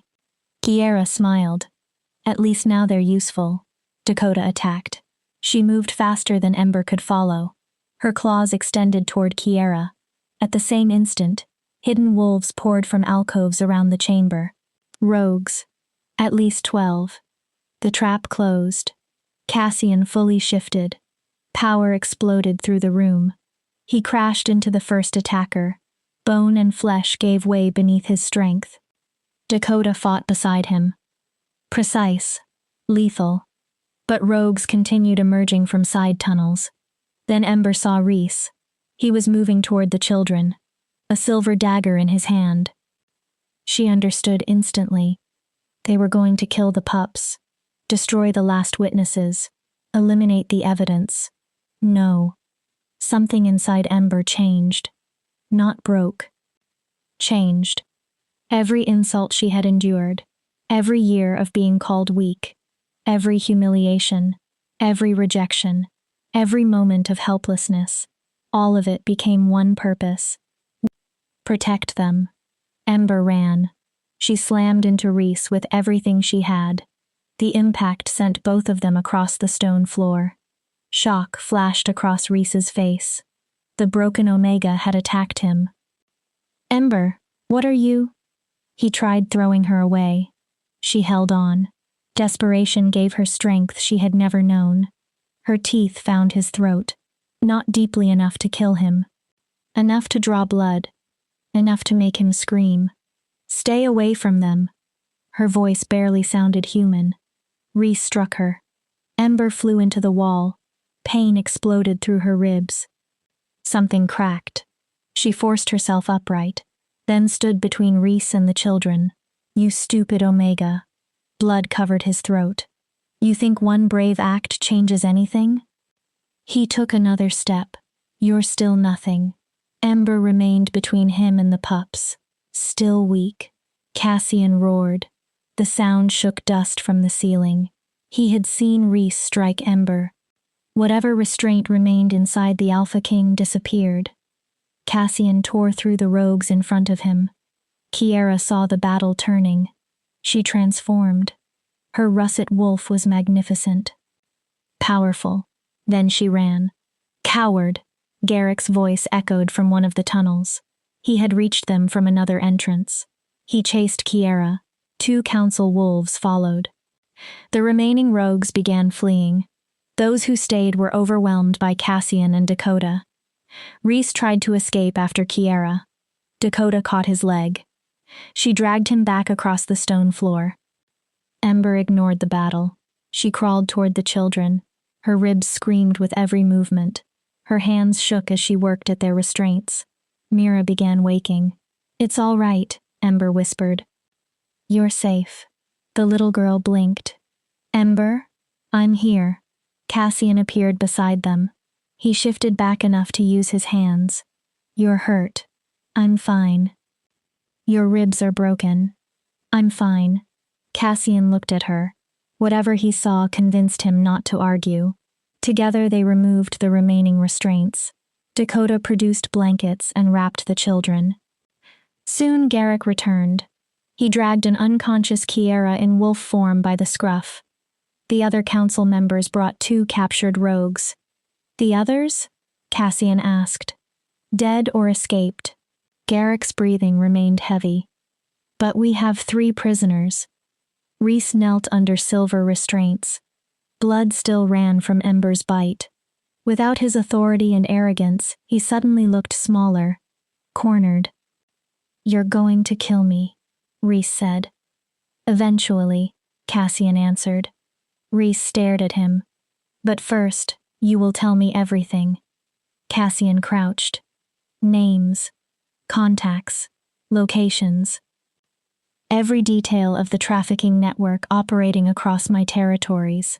His eyes hardened. You will help me destroy it. And if I refuse? Cassian smiled. Ember had never seen anything so terrifying. I give you to Garrick. The grieving father smiled as well. All teeth. He has been waiting patiently to meet the wolves who sold his daughter. Cassian straightened. I suspect that patience is ending. Reese went pale. I want protection. Dakota laughed coldly. You still think you can negotiate? I can provide names. Reese looked desperately toward Cassian. Safe houses. Operations. But I want immunity. You will speak, Dakota said. Because what happens if you refuse will be worse. As they prepared to leave, Cassian stopped Ember. His hand rested on her shoulder. She turned. He pulled her against him. His forehead touched hers. You were incredible. Ember looked away. I didn't think.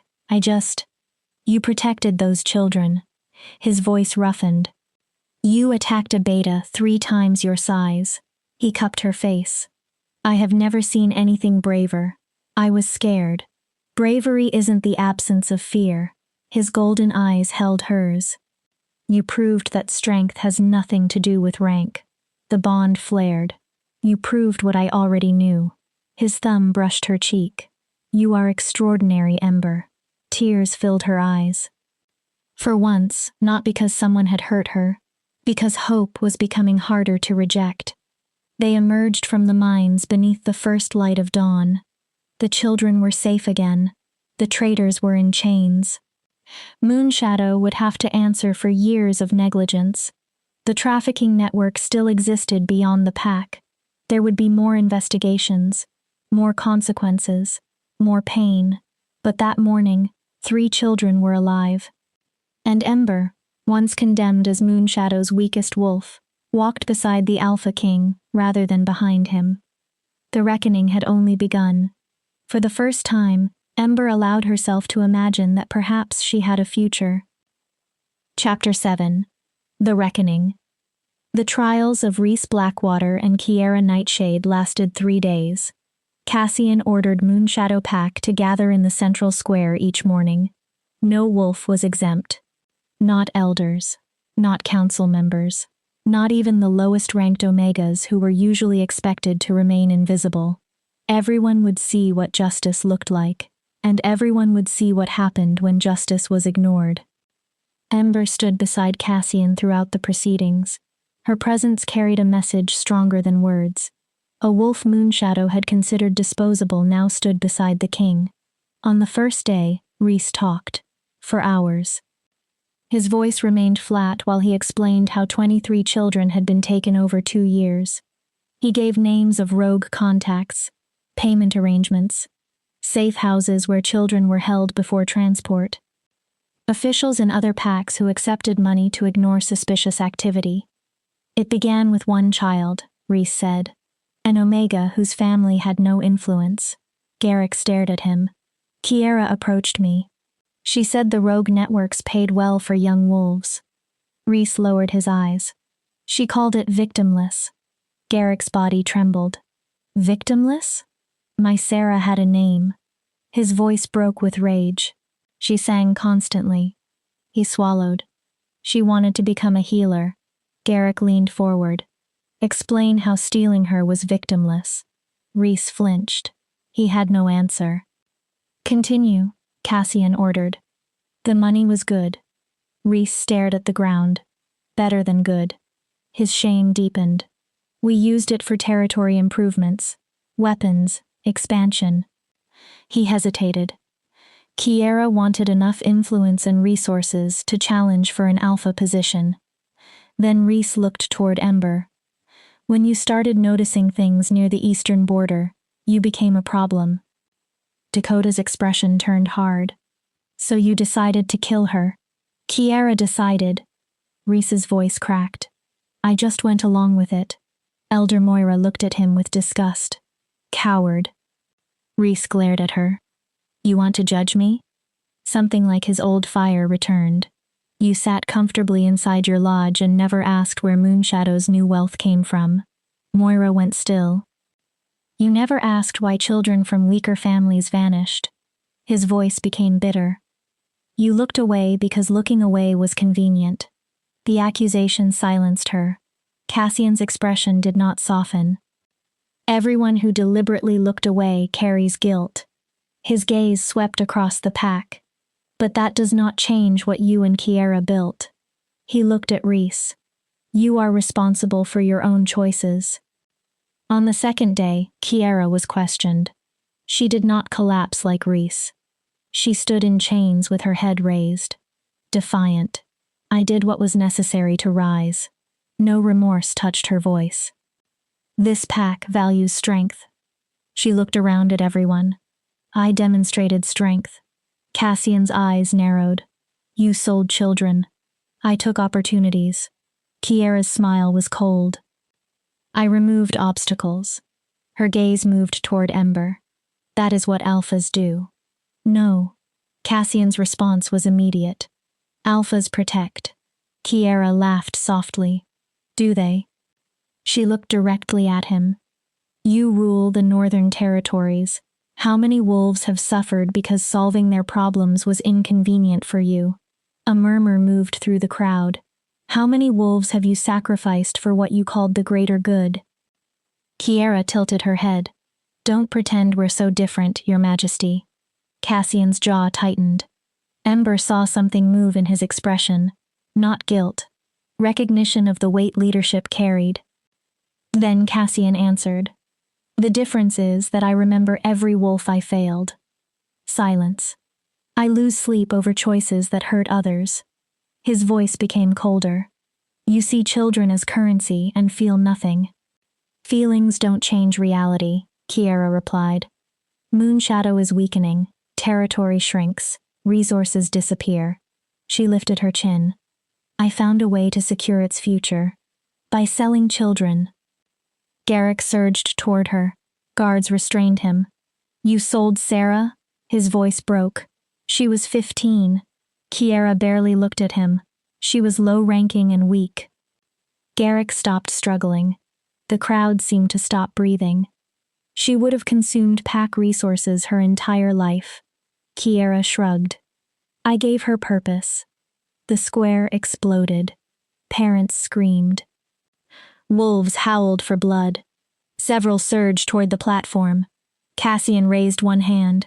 His dominance rolled across the square like a physical wave. Every wolf dropped. There will be justice. His voice carried through the silence. But it will be lawful. Cassian looked across Moonshadow. We will not become monsters merely because monsters lived among us. Gradually, the crowd settled. Kiera Nightshade. She faced him. You are found guilty of conspiracy, kidnapping, trafficking of minors, attempted murder, and treason against your pack. Kiera's face remained defiant. Cassian spoke the sentence. Death. For the first time, Kiera broke. Wait. Fear flashed across her face. I have information. Cassian said nothing. Contacts in other packs. Other operations. We have Reese, Dakota said. We don't need you. Kiera looked toward Cassian. I can give you everything. Her voice became desperate. Please. Cassian watched her without sympathy. You gave no mercy to the children you sold. He paused. You receive none. Kiera began screaming as the guards dragged her away. Execution takes place tomorrow at sunset. Ember expected satisfaction. Instead, she felt empty. On the third day, Moonshadow decided Reese's sentence. Because he had cooperated, and because his information could help destroy larger trafficking networks, Cassian gave the pack two choices: execution, or permanent exile under a tracking collar, a lone wolf for the rest of his life. Death would be kinder, Thorne observed. Wolves are not meant to live alone. That is why exile is an option, Cassian answered. The vote came quickly. Exile. Let Reese live. Let him wake every day knowing what he had chosen. Let him remember everything he had lost. When Reese heard the decision, relief briefly crossed his face. Perhaps part of him had wanted death. Exile demanded survival. Before the guards took him away, Reese asked to speak to Ember. I'm sorry. She looked at him. I'm sorry I never defended you. His voice was exhausted. I'm sorry I chose ambition over what was right. Ember searched for manipulation. She saw only regret. I don't forgive you. Reese nodded. But I hope someday you learn how to forgive yourself. His eyes lifted. Because living with what you did may be worse than exile. Reese lowered his head. Then the guards led him away. At sunset, Moonshadow gathered for Kiera's execution. Pack tradition allowed execution by combat. Alpha Garrett initially possessed the right to carry out the sentence as pack leader. Before he could accept, Garrick stepped forward. I challenge for executioner's right, the square murmured. Garrick stood beneath the fading light. She sold my daughter. His face carried grief that would never completely disappear. I claim a father's right to vengeance. The request was unusual. Garrick was a beta. Kiera had been alpha-born. Cassian considered him, then nodded. Granted. The father's claim comes before tradition. Kiera was brought forward in chains. She no longer resembled the proud alpha who had mocked Ember. 3 days had stripped away her certainty. The guards removed the restraints. Please. Kiera's voice shook. I don't want to die. Garrick looked at her. Neither did the children you sold. Kiera started crying. Some of them died, frightened and alone. His voice trembled, calling for parents who could not find them. Garrick shifted. A massive gray beta wolf replaced the grieving father. Years of labor and hardship marked his body. Kiera shifted as well. Her russet alpha wolf remained beautiful, powerful, but her spirit had already collapsed. The fight lasted less than a minute. Garrick fought with something rank could not measure. A father's grief. Rage. Love. When it ended, Kiera lay motionless on blood-stained earth. Garrick returned to human form. Then he wept. Ember turned away. She had wanted justice. She had demanded that Kiera answer for what she had done. But watching someone she had once called a childhood friend die left only emptiness. Cassian wrapped his arms around her. Come. He guided her away. You don't need to watch. They left the crowd behind and walked toward a quiet clearing at the edge of Moonshadow territory. Moonlight fell through the branches. Cassian finally spoke. Are you all right? I don't know. Ember looked toward the ground. I thought seeing them punished would make me feel better. Vindicated? Maybe. She exhaled. Instead, I'm just tired. Cassian took her hand. Justice doesn't heal wounds. Ember looked at him. It stops the bleeding long enough for healing to begin. His thumb moved over her fingers. But healing takes time, work, and people who refuse to let you disappear into your pain. Ember studied him. This king had disrupted everything to save her, challenged Moonshadow traditions, accepted political consequences, all for a rejected Omega he had barely known. Why did you really save me? Cassian remained quiet. You felt the mate bond in that circle. Ember swallowed. But you could have ignored it. You could have walked away and avoided all of this. Her voice softened. Why didn't you? Cassian looked into the trees for several seconds. When I was young, my father told me something. He turned back. He said a true alpha's strength is not measured by how fiercely he protects powerful wolves. Cassian stepped closer. It is measured by how gently he lifts those who have no power. His golden eyes held hers.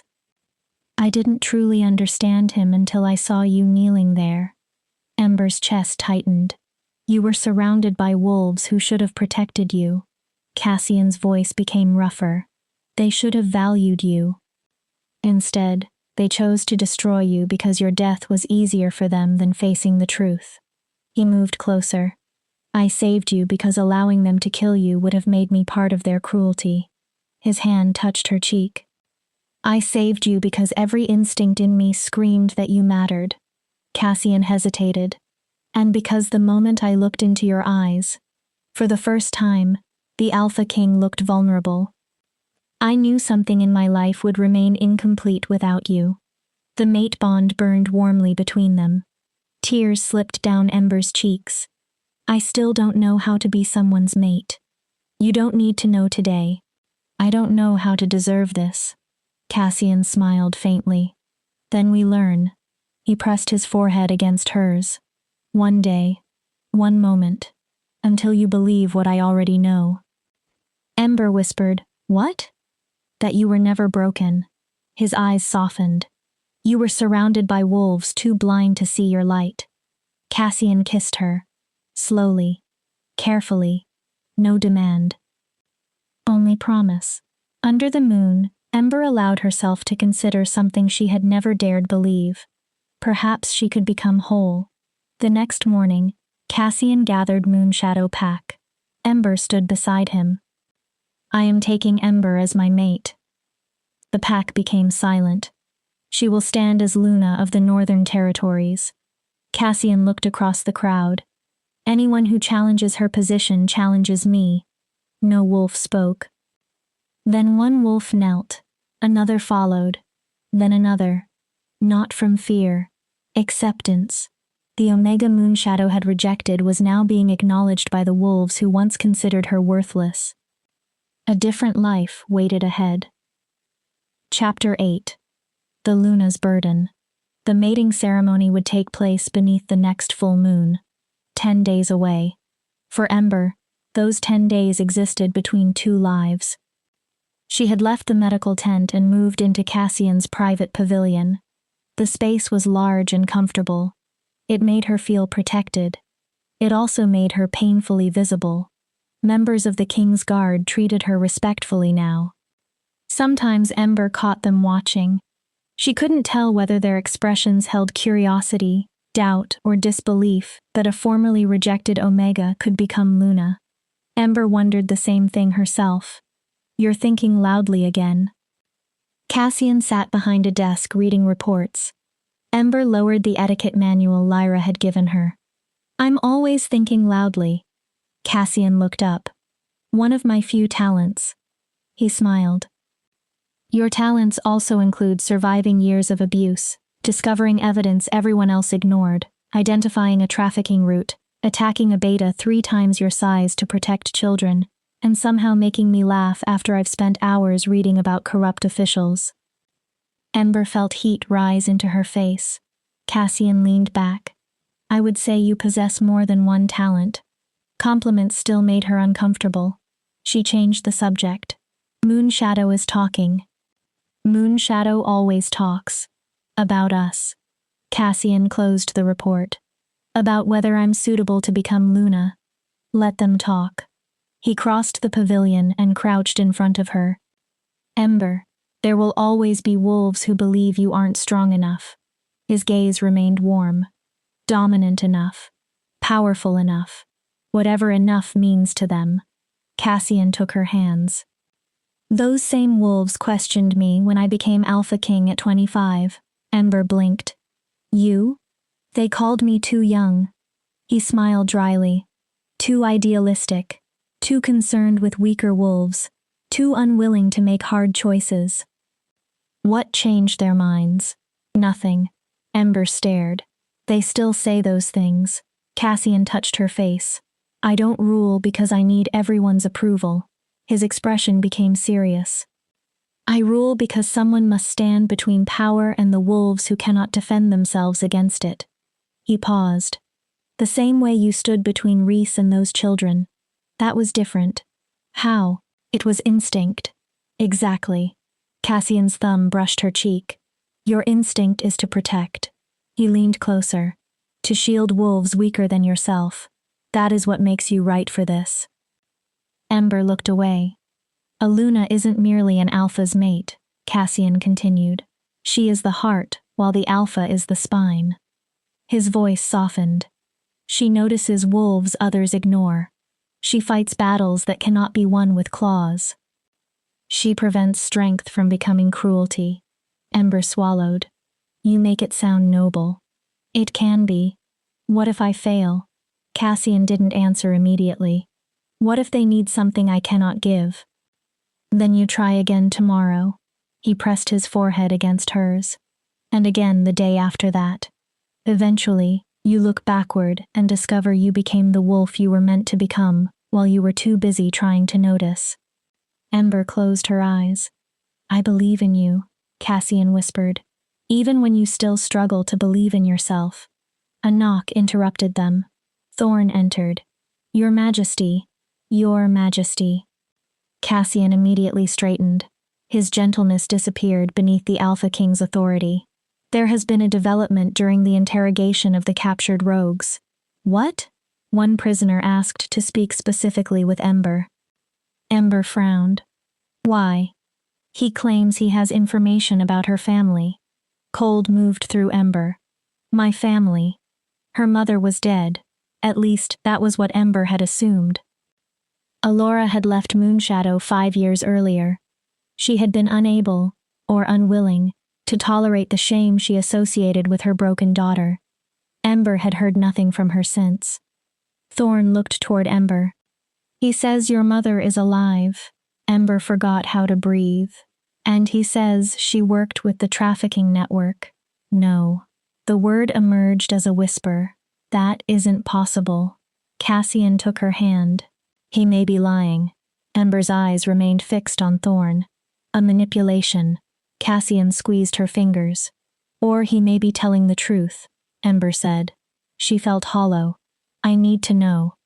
The captured rogue was kept inside a reinforced silver-lined cell at the edge of camp.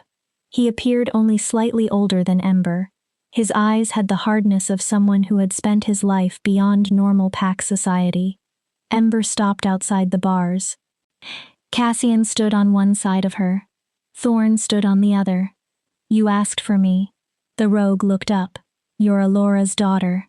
His gaze moved over Ember's face. I can see it. Same eyes. Where is she? The rogue smiled. Safe. Ember's stomach tightened. Comfortable.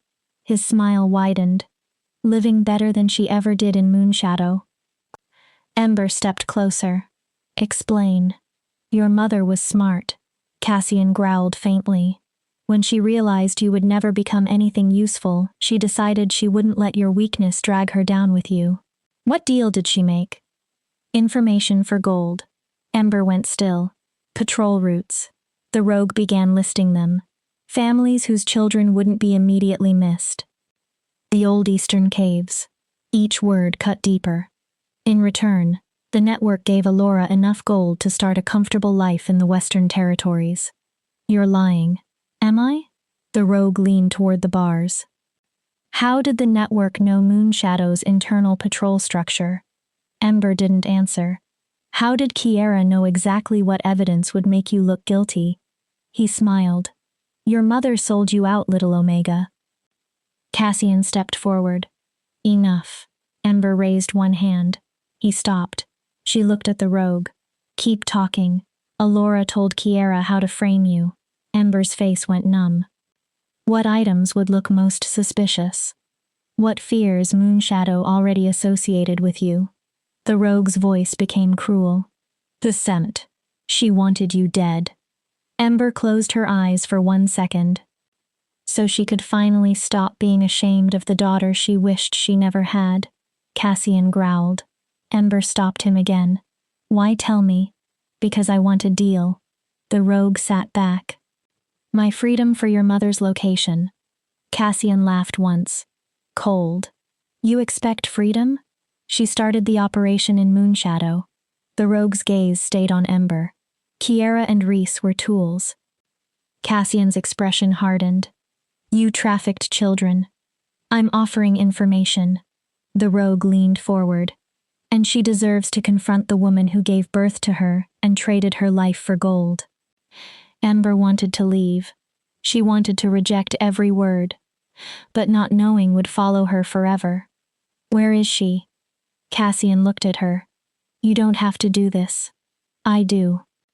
We can find Alora without him. I need to know. Ember looked at Cassian. Please. His jaw tightened. Then Cassian faced the rogue. You give us her exact location. The prisoner waited. In return, I do not execute you. His eyes brightened. You will receive the same sentence as Reese. Permanent exile. Tracking collar. Cassian stepped closer to the bars. If this information is false, or if you send Ember into a trap, his voice became soft. I will find you. The rogue swallowed. And your death will not be quick. He nodded. Ashford. Ember listened. Western Territories, a small settlement beside a river. The rogue continued. She lives under the name Alora Riversong. How far? About 3 days. The prisoner sat back. She thinks nobody will connect her to Moonshadow. Ember looked at him. She's wrong. They departed at dawn. Only Ember, Cassian, Dakota, and Finn went. A small, fast group. Thorn remained at Moonshadow to continue interrogations and contact other packs reporting suspicious disappearances. The journey carried Ember through landscapes she had never seen. Dense forests opened into plains. Plains became rolling hills. Beyond them lay the border country between organized pack territories and rogue lands. Cassian rarely moved far from her. His presence anchored Ember while her thoughts spiraled. Had Alora always hated her? Had every childhood kindness been false? Or had years of social shame slowly poisoned whatever love her mother once possessed? On the second night, Cassian sat beside Ember near their campfire. You don't have to confront her.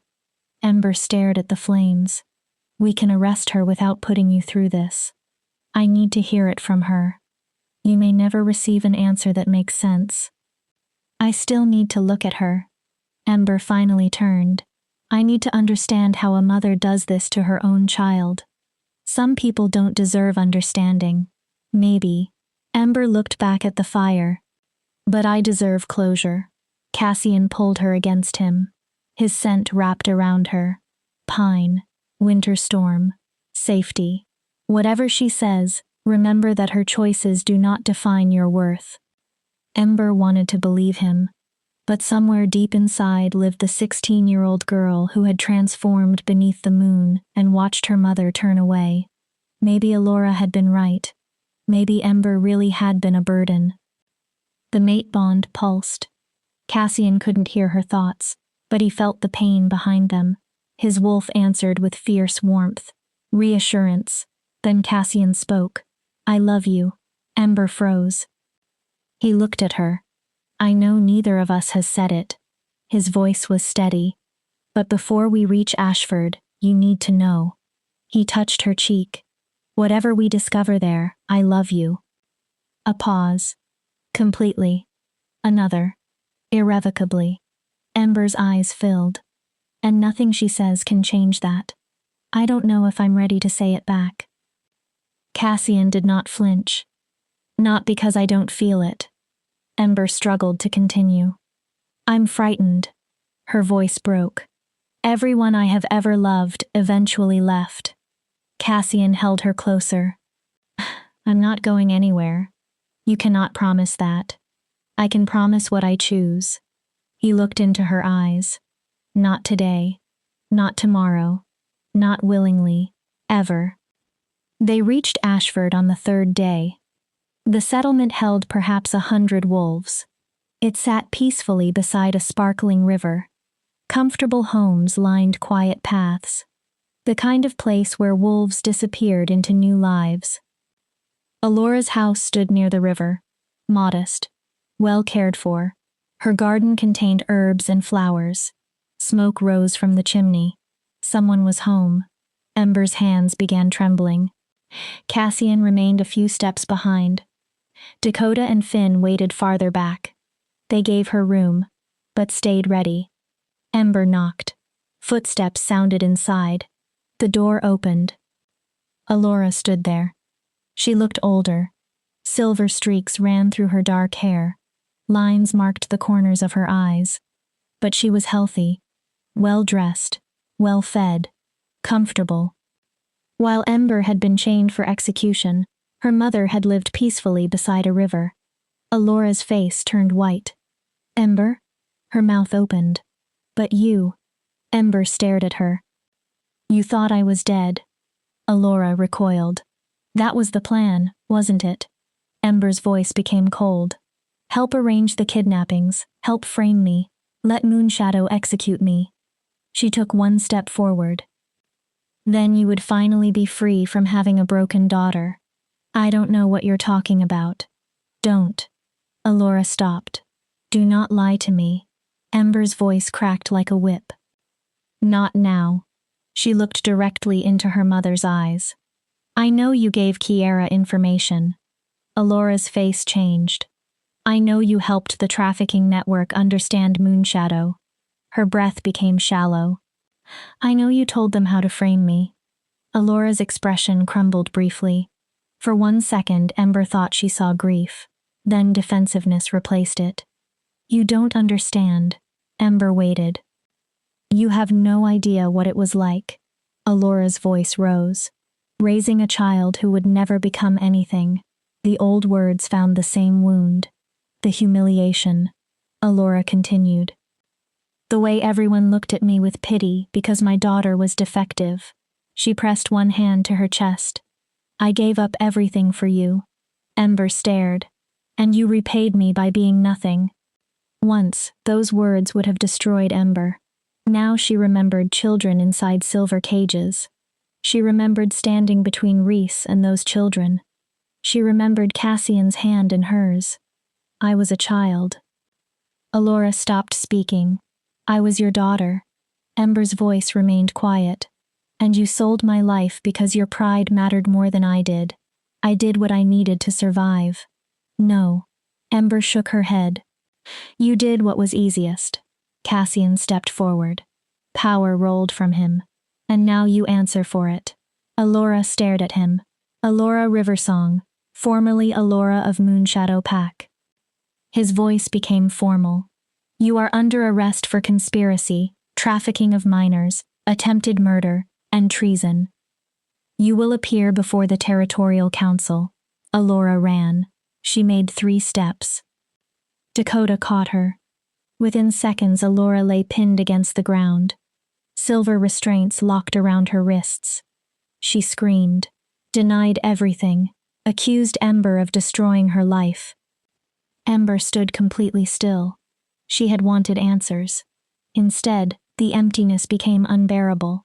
Cassian wrapped his arms around her. Ember broke. Years of pain tore free. She sobbed against him.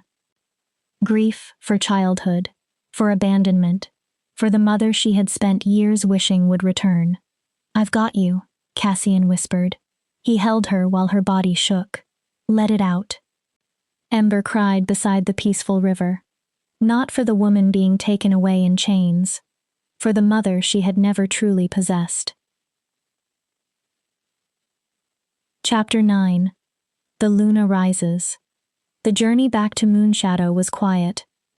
Alora traveled in restraints. She refused to speak. Refused even to look at Ember. Ember was grateful. There was nothing left she wanted to say. Instead, she tried to focus on what waited ahead. The full moon was only 3 days away. 3 days until the mating ceremony. 3 days until she would formally stand beside Cassian as Luna. On their final night of travel, Cassian found Ember sitting with her knees pulled against her chest. You're doing it again. She glanced at him. Doing what? Trying to carry the entire world alone. Cassian sat beside her. Evening cold pressed around the camp. His warmth eased it. You don't need to repair everything Alora damaged. Don't I? Ember looked away. This trafficking operation began because she was ashamed of me. Ember. If I had been stronger. Cassian's voice became firm. Stop. She looked at him. Your mother made choices. His tone softened. She could have protected you. Loved you. She could have been proud that her daughter survived years of cruelty. Cassian shook his head. Instead, she chose greed and resentment. He touched Ember's hand. That belongs to her. Then why does it feel like mine? Because part of you still believes love is something you failed to earn. Ember went silent. Cassian turned her toward him. If you had only been stronger, more powerful, more acceptable. His eyes held hers. You think she would have loved you. Ember's throat tightened. But love is not a prize someone earns. Cassian touched her face. It is given. His voice softened. And anyone who makes you fight for the right to receive basic love has already failed you. Ember wanted to explain the knot of guilt, anger, and grief still twisting inside her. Cassian kissed her before she could. Soft, steady, the same devotion he had shown since the execution circle. 3 days, he murmured. Ember opened her eyes. 3 days until the entire world knows you are mine. His mouth curved. And I am yours. Ember's fear returned. What if I'm not ready? Then I stand beside you while you become ready. What if I fail? Then we fail together. Cassian gave her a crooked smile. And then we stand up and try again. Ember looked at him. You're not afraid? Cassian gave her a crooked smile. I'm terrified. She blinked. That one morning you'll wake up and realize you could have chosen better than a king barely keeping half his territories from arguing with the other half. Ember almost smiled. I worry I won't be enough to repair what they did to you. You are enough. The force of Ember's answer surprised both of them. You're more than enough. She squeezed his hand. You're everything. The mate bond flared. Warm and golden. Something moved inside Ember. Not complete healing. The beginning. They reached Moonshadow at midday. The territory had transformed. Garlands of silver moon blooms hung from trees and buildings. White banners bearing Cassian's crest moved in the wind. A raised platform stood in the central square, decorated with crystals designed to reflect the full moon. Ember stared. Beautiful. Overwhelming. Terrifying. Lyra hurried toward them. Thank the goddess. Relief filled her face. I thought you might miss your own ceremony. She hugged Ember carefully. Representatives are arriving from across the northern territories. Ember's stomach dropped. Alphas, Lunas, council members. Everyone wants to see this. To see whether I'm worthy. Lyra's smile sharpened. Let them judge. She looked Ember over. They'll see what I see. What? A wolf who survived what should have destroyed her. Allura was taken to holding cells. Her formal sentencing would happen later. As the guards led her away, Ember met her mother's eyes once. There was no apology, no affection, only resentment. Ember turned away. She was finished grieving a mother who had never existed. The next 2 days passed in relentless preparation. Lyra taught ceremony protocols, where Ember would stand, what she would say, how she would receive the silver Luna markings on her wrists. Dakota drilled her on the names, ranks, and political importance of visiting leaders. Whenever the preparation became overwhelming, Cassian stole Ember away. Sometimes they walked through the forest. Sometimes they sat beside the river. He reminded her that beneath politics, ritual, and power, this ceremony belonged to them. The night before the full moon, Cassian approached with a small wooden box. I have something for you. Ember opened it. Inside rested a delicate silver necklace. A crescent moon pendant hung from the chain. Inside the curve of the moon sat a tiny glowing stone. What is it? A moonstone. Cassian lifted the necklace. It contains a drop of my blood. Ember looked at him. An old alpha tradition. He moved behind her. A mate carries part of his essence so she can carry his strength even when they're apart. He placed the necklace around her throat. Warmth moved through Ember. Cassian, I don't have anything to give you. You already gave me more than I expected to have. What? Hope. His hands cupped her face. Purpose. Cassian smiled. A reason to become better than the wolf I was. Ember's eyes filled. Tomorrow you become Luna. He brushed his thumb beneath one eye. But tonight you're simply Ember. His expression turned serious. And I want you to know something before titles complicate it. Ember waited. I would have chosen you even without the bond. Her breath caught. If fate had never called you mine, I would still have seen you kneeling in that execution circle. Cassian leaned closer. And I still would have known I couldn't walk away. Ember kissed him. She put everything she could not yet explain into that kiss. Fear, hope, love. Tomorrow she would become queen. Tonight she was only Ember, a woman who had finally been seen.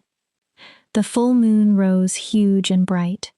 Representatives from packs across the northern territories filled Moonshadow's central square. They formed a circle around the ceremonial platform. Inside the preparation tent, Ember's heart pounded. She wore simple white silk. Moon blooms had been woven into her dark hair. Cassian's moonstone necklace rested at her throat. Lyra adjusted one final flower.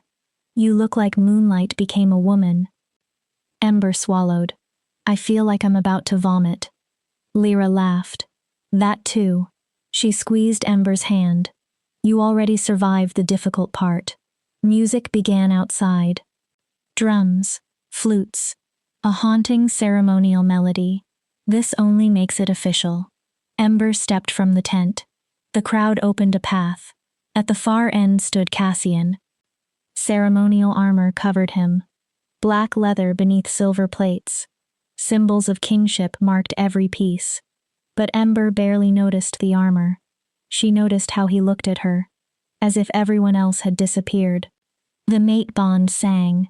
Fear began releasing its grip. Ember walked forward, past wolves who had mocked her, past families who had ignored her, past Elder Moira. The old wolf watched silently. Maybe with approval. Ember climbed the platform. Cassian took her hands. Everything else disappeared. Alpha Garrett, still acting as Moonshadow leader until a replacement could be selected, performed the ceremony. His voice was formal. "Under the moon's witness, we gather to bind two souls." He looked between them. Alpha and Omega, King and Luna, equal partners in leadership and love. Garrett turned to Cassian. "Cassian Shadowborn, Alpha King of the Northern Territories, do you take this wolf as your mate?" Cassian never looked away from Ember. "To stand beside her in strength? Yes. To shelter her in weakness? Yes. To honor her in all things? I do." Cassian's voice carried across the square. "I take Ember as my mate." His grip tightened. "My Luna, my equal in all things." Ember's eyes filled. "I vow to protect her, to cherish her."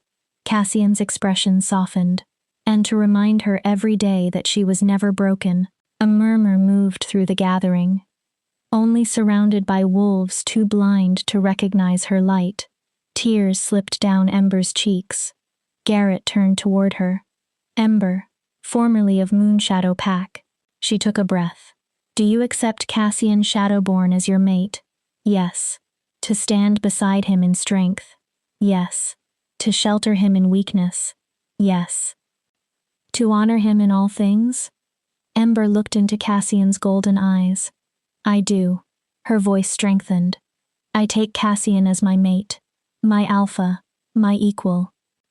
Cassian smiled. "I will stand beside him, fight beside him." Ember looked out at the gathered wolves, and remind him every day that true strength is not simply power. The square remained silent. It is choosing compassion even when the world demands cruelty. Pride transformed Cassian's expression. Garrett brought forward silver-tipped tattooing needles blessed beneath full moons, the marks of Luna. Ember extended her wrists. The process was fast, painful. Silver ink entered her skin in patterns resembling flowering vines. A crescent moon appeared on her right wrist. Cassian's personal sigil marked the left. When the work was complete, Garrett stepped away. By the moon's light and under the witness of the packs, he looked at Ember. "I declare you mated. Luna Ember Shadowborn," his voice carried. "Queen of the Northern Territories."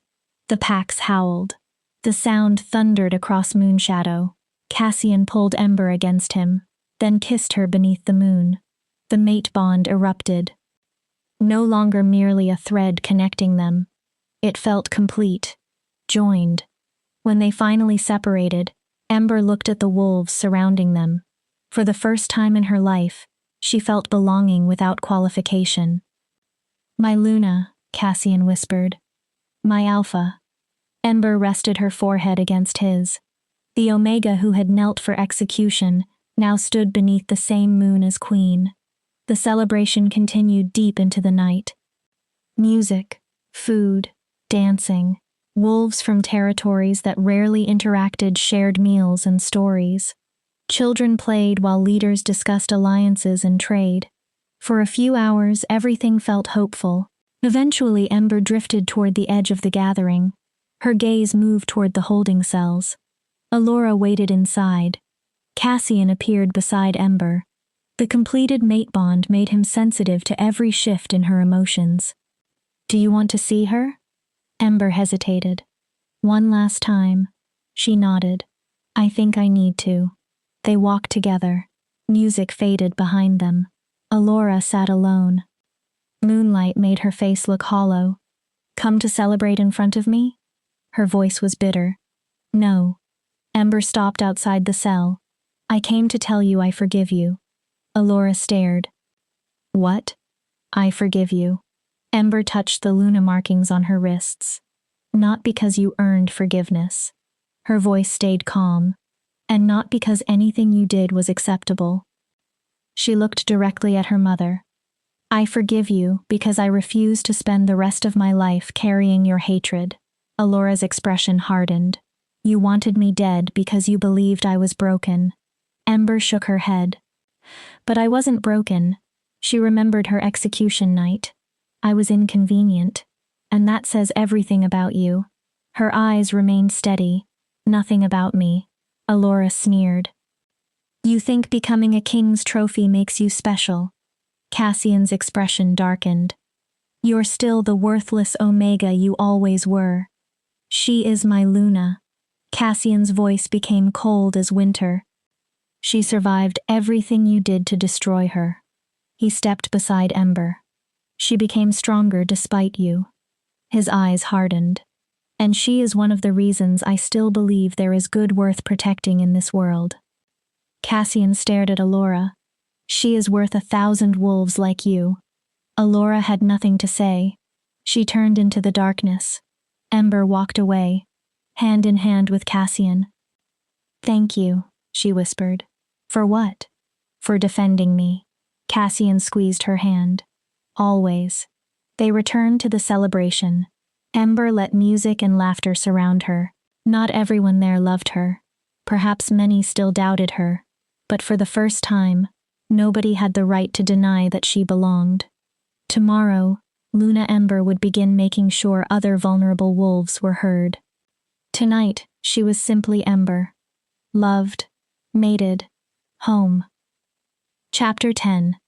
The Omega Who Became Queen. 3 months passed. The northern territories changed slowly but unmistakably. Ember stood on the balcony of a new royal lodge built on neutral ground between territories. Cassian had ordered it constructed as a permanent place of governance. Any wolf could come there, to request help, seek justice, report abuse, or simply be heard. That last part had been Ember's insistence. Every wolf deserved to be heard. She watched sunrise move across the forest. Behind her, Cassian woke. The mate bond warned her of his approach before his arms wrapped around her waist. "You're awake early." He kissed her temple. "Couldn't sleep. Too much to think about." Ember leaned against him. "The council meeting. The reforms. Whether the alphas will agree to policies that challenge the system their authority depends on. They'll listen." Ember almost laughed. "You sound confident." "I've watched you convince them for 3 months." Cassian rested his chin near her shoulder. "You make them understand that power built on suffering is not strength." Slowly, many leaders had begun listening. Ember's reforms started with the wolves most easily ignored. Omegas. Low-ranking families. Children with no political influence. Safe houses were established in every pack. Wolves facing abuse or rejection could seek shelter. Missing person reports entered a centralized system so leaders could no longer quietly ignore disappearances. Packs now faced audits regarding treatment of low-ranking members. Many alphas hated it. Some openly challenged Ember. An Omega Luna ordering powerful leaders to change traditions offended everything they had been taught. Cassian stood beside her through each fight. Threats, political attacks, attempts to weaken her authority. Slowly, other wolves began recognizing what Cassian had seen first. Leadership required power, but power without compassion became cruelty. "I heard from Garrick," Ember said. Cassian looked down. They found Sarah. His arms tightened around her. Alive? Ember nodded. She was being held at a rogue compound in the west. Emotion filled her voice. She's coming home. Cassian closed his eyes briefly. How many recovered now? 15. Ember looked toward the forest. 15 of the 23 Moonshadow children. Her voice caught. The others. Cassian touched her arm. Don't. She swallowed. Some may not. You are not carrying that alone. Cassian turned her. We save the wolves we can. His expression became grim. For those we cannot, we find justice. Ember nodded. But I have to keep trying. Destroying trafficking networks had become one of her central missions. Reese's information and statements from captured rogues exposed operations across a dozen territories. Some networks were destroyed. Others remained under investigation. The work was dangerous. During the previous month, Ember had survived 2 assassination attempts. Traffickers wanted the new Luna gone. Each time the King's Guard protected her. Each time Ember stood again. Because quitting would mean accepting that wolves like the girl she used to be did not matter. Ember would rather die than believe that again. The council, Cassian reminded her. Ember exhaled. Right. Ready? As ready as I'll ever be. The council chamber filled completely. Every Northern Alpha attended. Their Lunas, Betas, advisors, representatives from neighboring regions had also arrived after hearing about Ember's reforms. Everyone wanted to know whether an Omega Queen could truly restructure centuries of hierarchy. Ember stood at the front. Cassian remained beside her. She could feel every stare, suspicion, hostility, curiosity, and from a few lower-ranked wolves, hope. Thank you for coming. Ember's voice remained steady. I understand many of you traveled considerable distances to be here. Alpha Marcus of Ironwood growled. Get to the point. We have territories to govern. Ember did not flinch.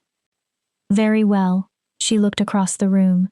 For centuries, our packs have organized power around physical strength. She gestured toward the documents before each leader. Alphas above betas, betas above omegas. This created stability. Several alphas nodded, but it also created suffering.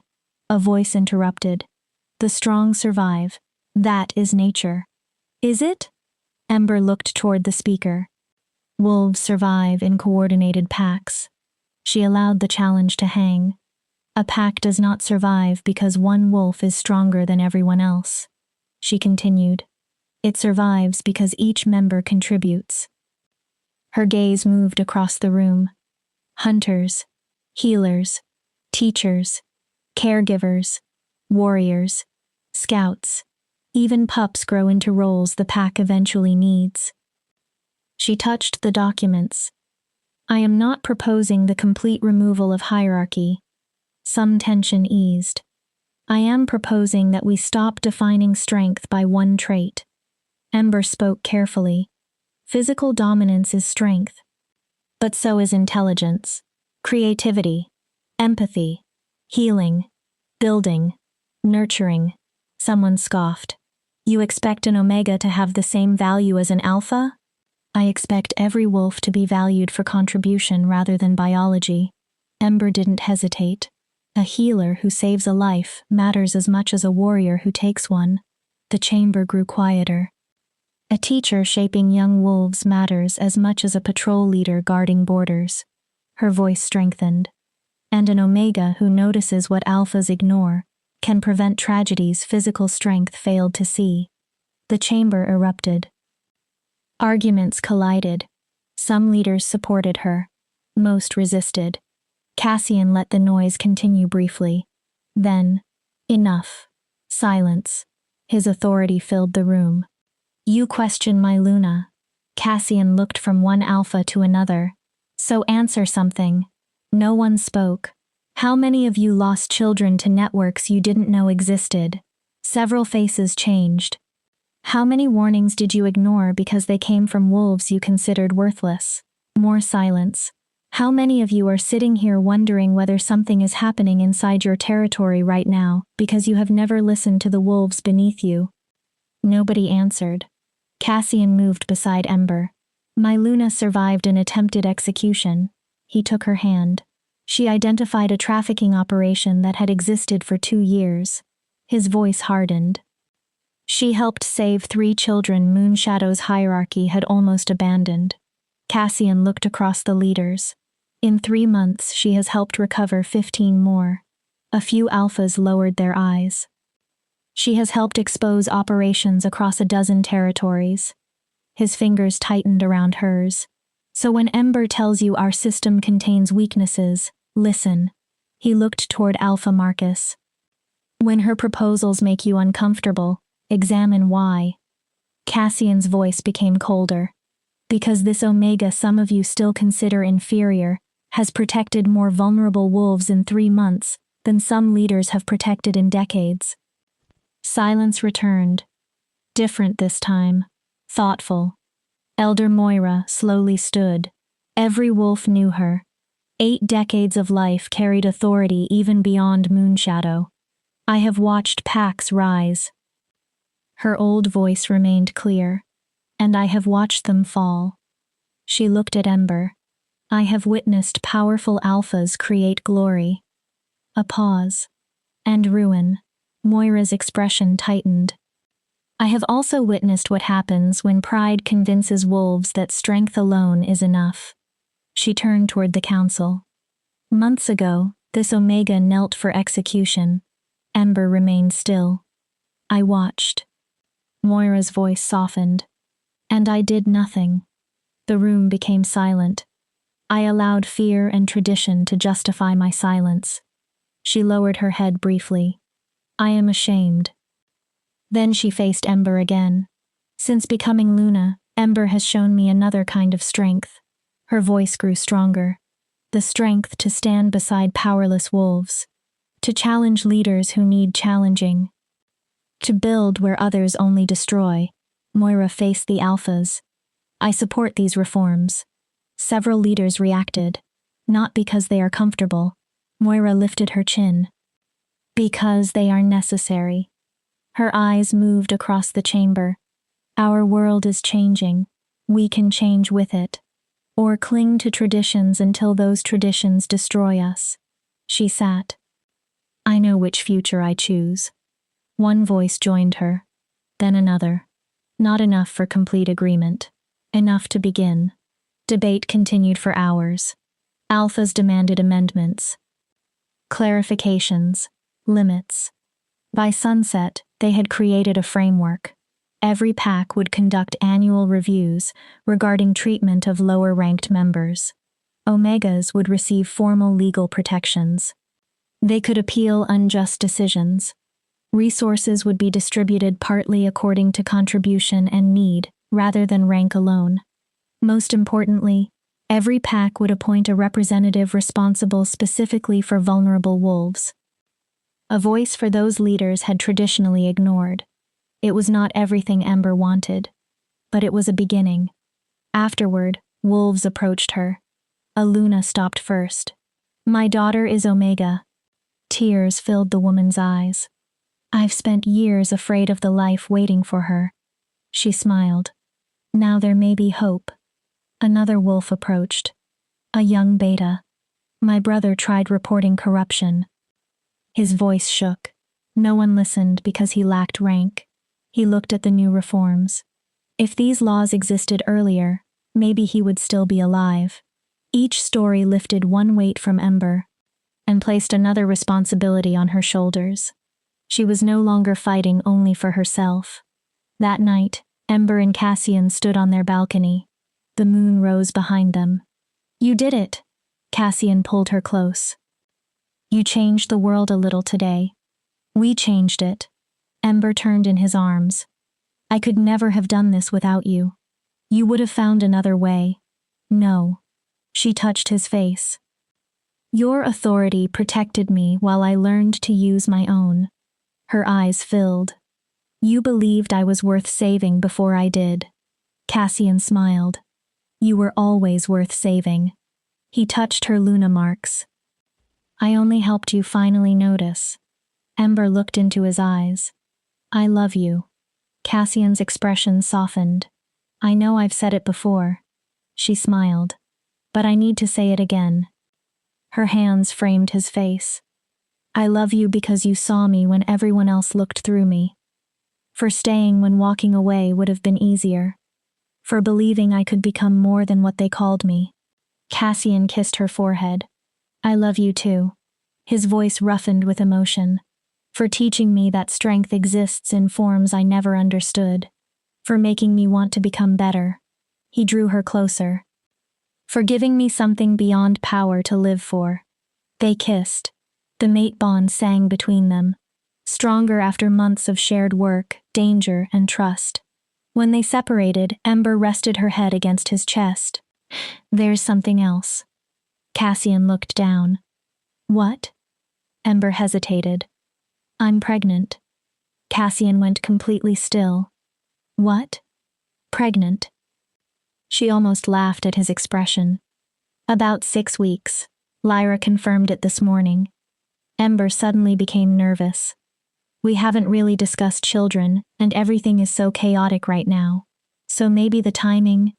Cassian kissed her, completely stealing the rest of the sentence. When he pulled back, tears shone in his eyes. A pup? Ember nodded. We're having a pup? Yes. Cassian laughed, joyful, almost disbelieving. Are you happy? Ember asked. Happy? He laughed again. I'm terrified. Ember's expression fell. And ecstatic. Cassian dropped to his knees. And already planning 17 ways to protect this child from every possible danger. He gently placed his hands against Ember's stomach. Yes. His voice broke slightly. I'm happy. He looked down. Hello, little one. Ember covered her mouth. I'm your father. Cassian smiled. And you have the most extraordinary mother in the world. Tears ran down Ember's face. She'll teach you to be brave, kind, strong. His thumbs moved gently against her. She'll teach you that your worth never depends on rank. Ember placed her hands over his. And your father will teach you that real alphas lead with compassion. Cassian looked up. He'll make sure you grow in a world that values you for who you are. Cassian stood. Alpha, Beta, Omega. He pulled Ember close. Our child will be perfect because they're ours. Ember smiled through tears. Perfect. Epilogue. 2 years later, Ember stood beside the nursery window. Below, Cassian played with their daughter in the garden. Little Luna had been named for her mother's title and for the moon that witnessed her parents' mating. At 18 months old, she was already beginning to show signs of her wolf. Healthy, curious, playful. No one knew what rank she would develop. Thanks to everything Ember had fought for, it would not define her worth. Cassian partially shifted and chased Luna across the garden. He deliberately let the toddler escape. Her laughter carried through the open window. The nursery door opened. Lyra entered holding reports. Latest territory numbers. Ember turned. Lyra smiled. Missing person reports are down 70% since the voice program began. Ember's expression brightened. Reported Omega abuse cases have fallen by almost half. She looked at the next page. And 8 more trafficking victims have been recovered. Ember's smile disappeared into emotion. 8? Lyra nodded. That makes 31. 31 children coming home. Ember looked back toward the garden. 31 families. Families who have you to thank, Lyra said. Not me alone. Ember turned toward her friend. Every wolf who decided tradition wasn't enough. She looked down at the silver markings on her wrists. Every alpha who chose compassion. Every omega who finally found the courage to speak. The Luna markings that once seemed impossible now felt like they had always belonged on her skin. I was a broken omega kneeling for execution. Ember spoke quietly. Now I'm Luna. She smiled toward her daughter. A mother. A wolf who can protect others who cannot protect themselves. Lyra watched her. If someone like me can change this much, then others can too. Below, Cassian looked toward the nursery. He waved. Luna copied him with one tiny hand. Love tightened Ember's chest. She had survived rejection. Betrayal. Abandonment. An execution sentence. She had turned that pain into purpose. The world was not perfect. Not every missing child had returned. Not every alpha supported reform. Not every trafficking network had been destroyed. But the invisible were becoming visible. Their voices mattered. And the work continued. Cassian entered the nursery later and wrapped one arm around Ember. She leaned against him. Outside, the moon began rising over the northern territories. Ember placed one hand gently against her stomach. A second pup had already begun growing there. Cassian noticed the gesture and smiled. In the garden below, little Luna laughed as she chased moonlit insects between the flowers.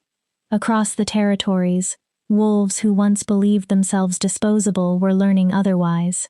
One reform at a time, one rescue at a time, one voice at a time. At the center of that change stood Ember Shadowborn, the rejected Omega Moonshadow once considered broken, the wolf who had knelt in silver chains waiting for death, the woman who survived, the Luna who became queen. And beneath the full moon, as a new generation grew inside the world she and Cassian were rebuilding together, Ember finally knew with certainty what no one had been able to teach her as a child. She had never been worthless. She had never been broken, and she had never needed another wolf's permission to matter. The moon rose higher over the northern territories, bright, whole, and beneath its light, a new era was beginning.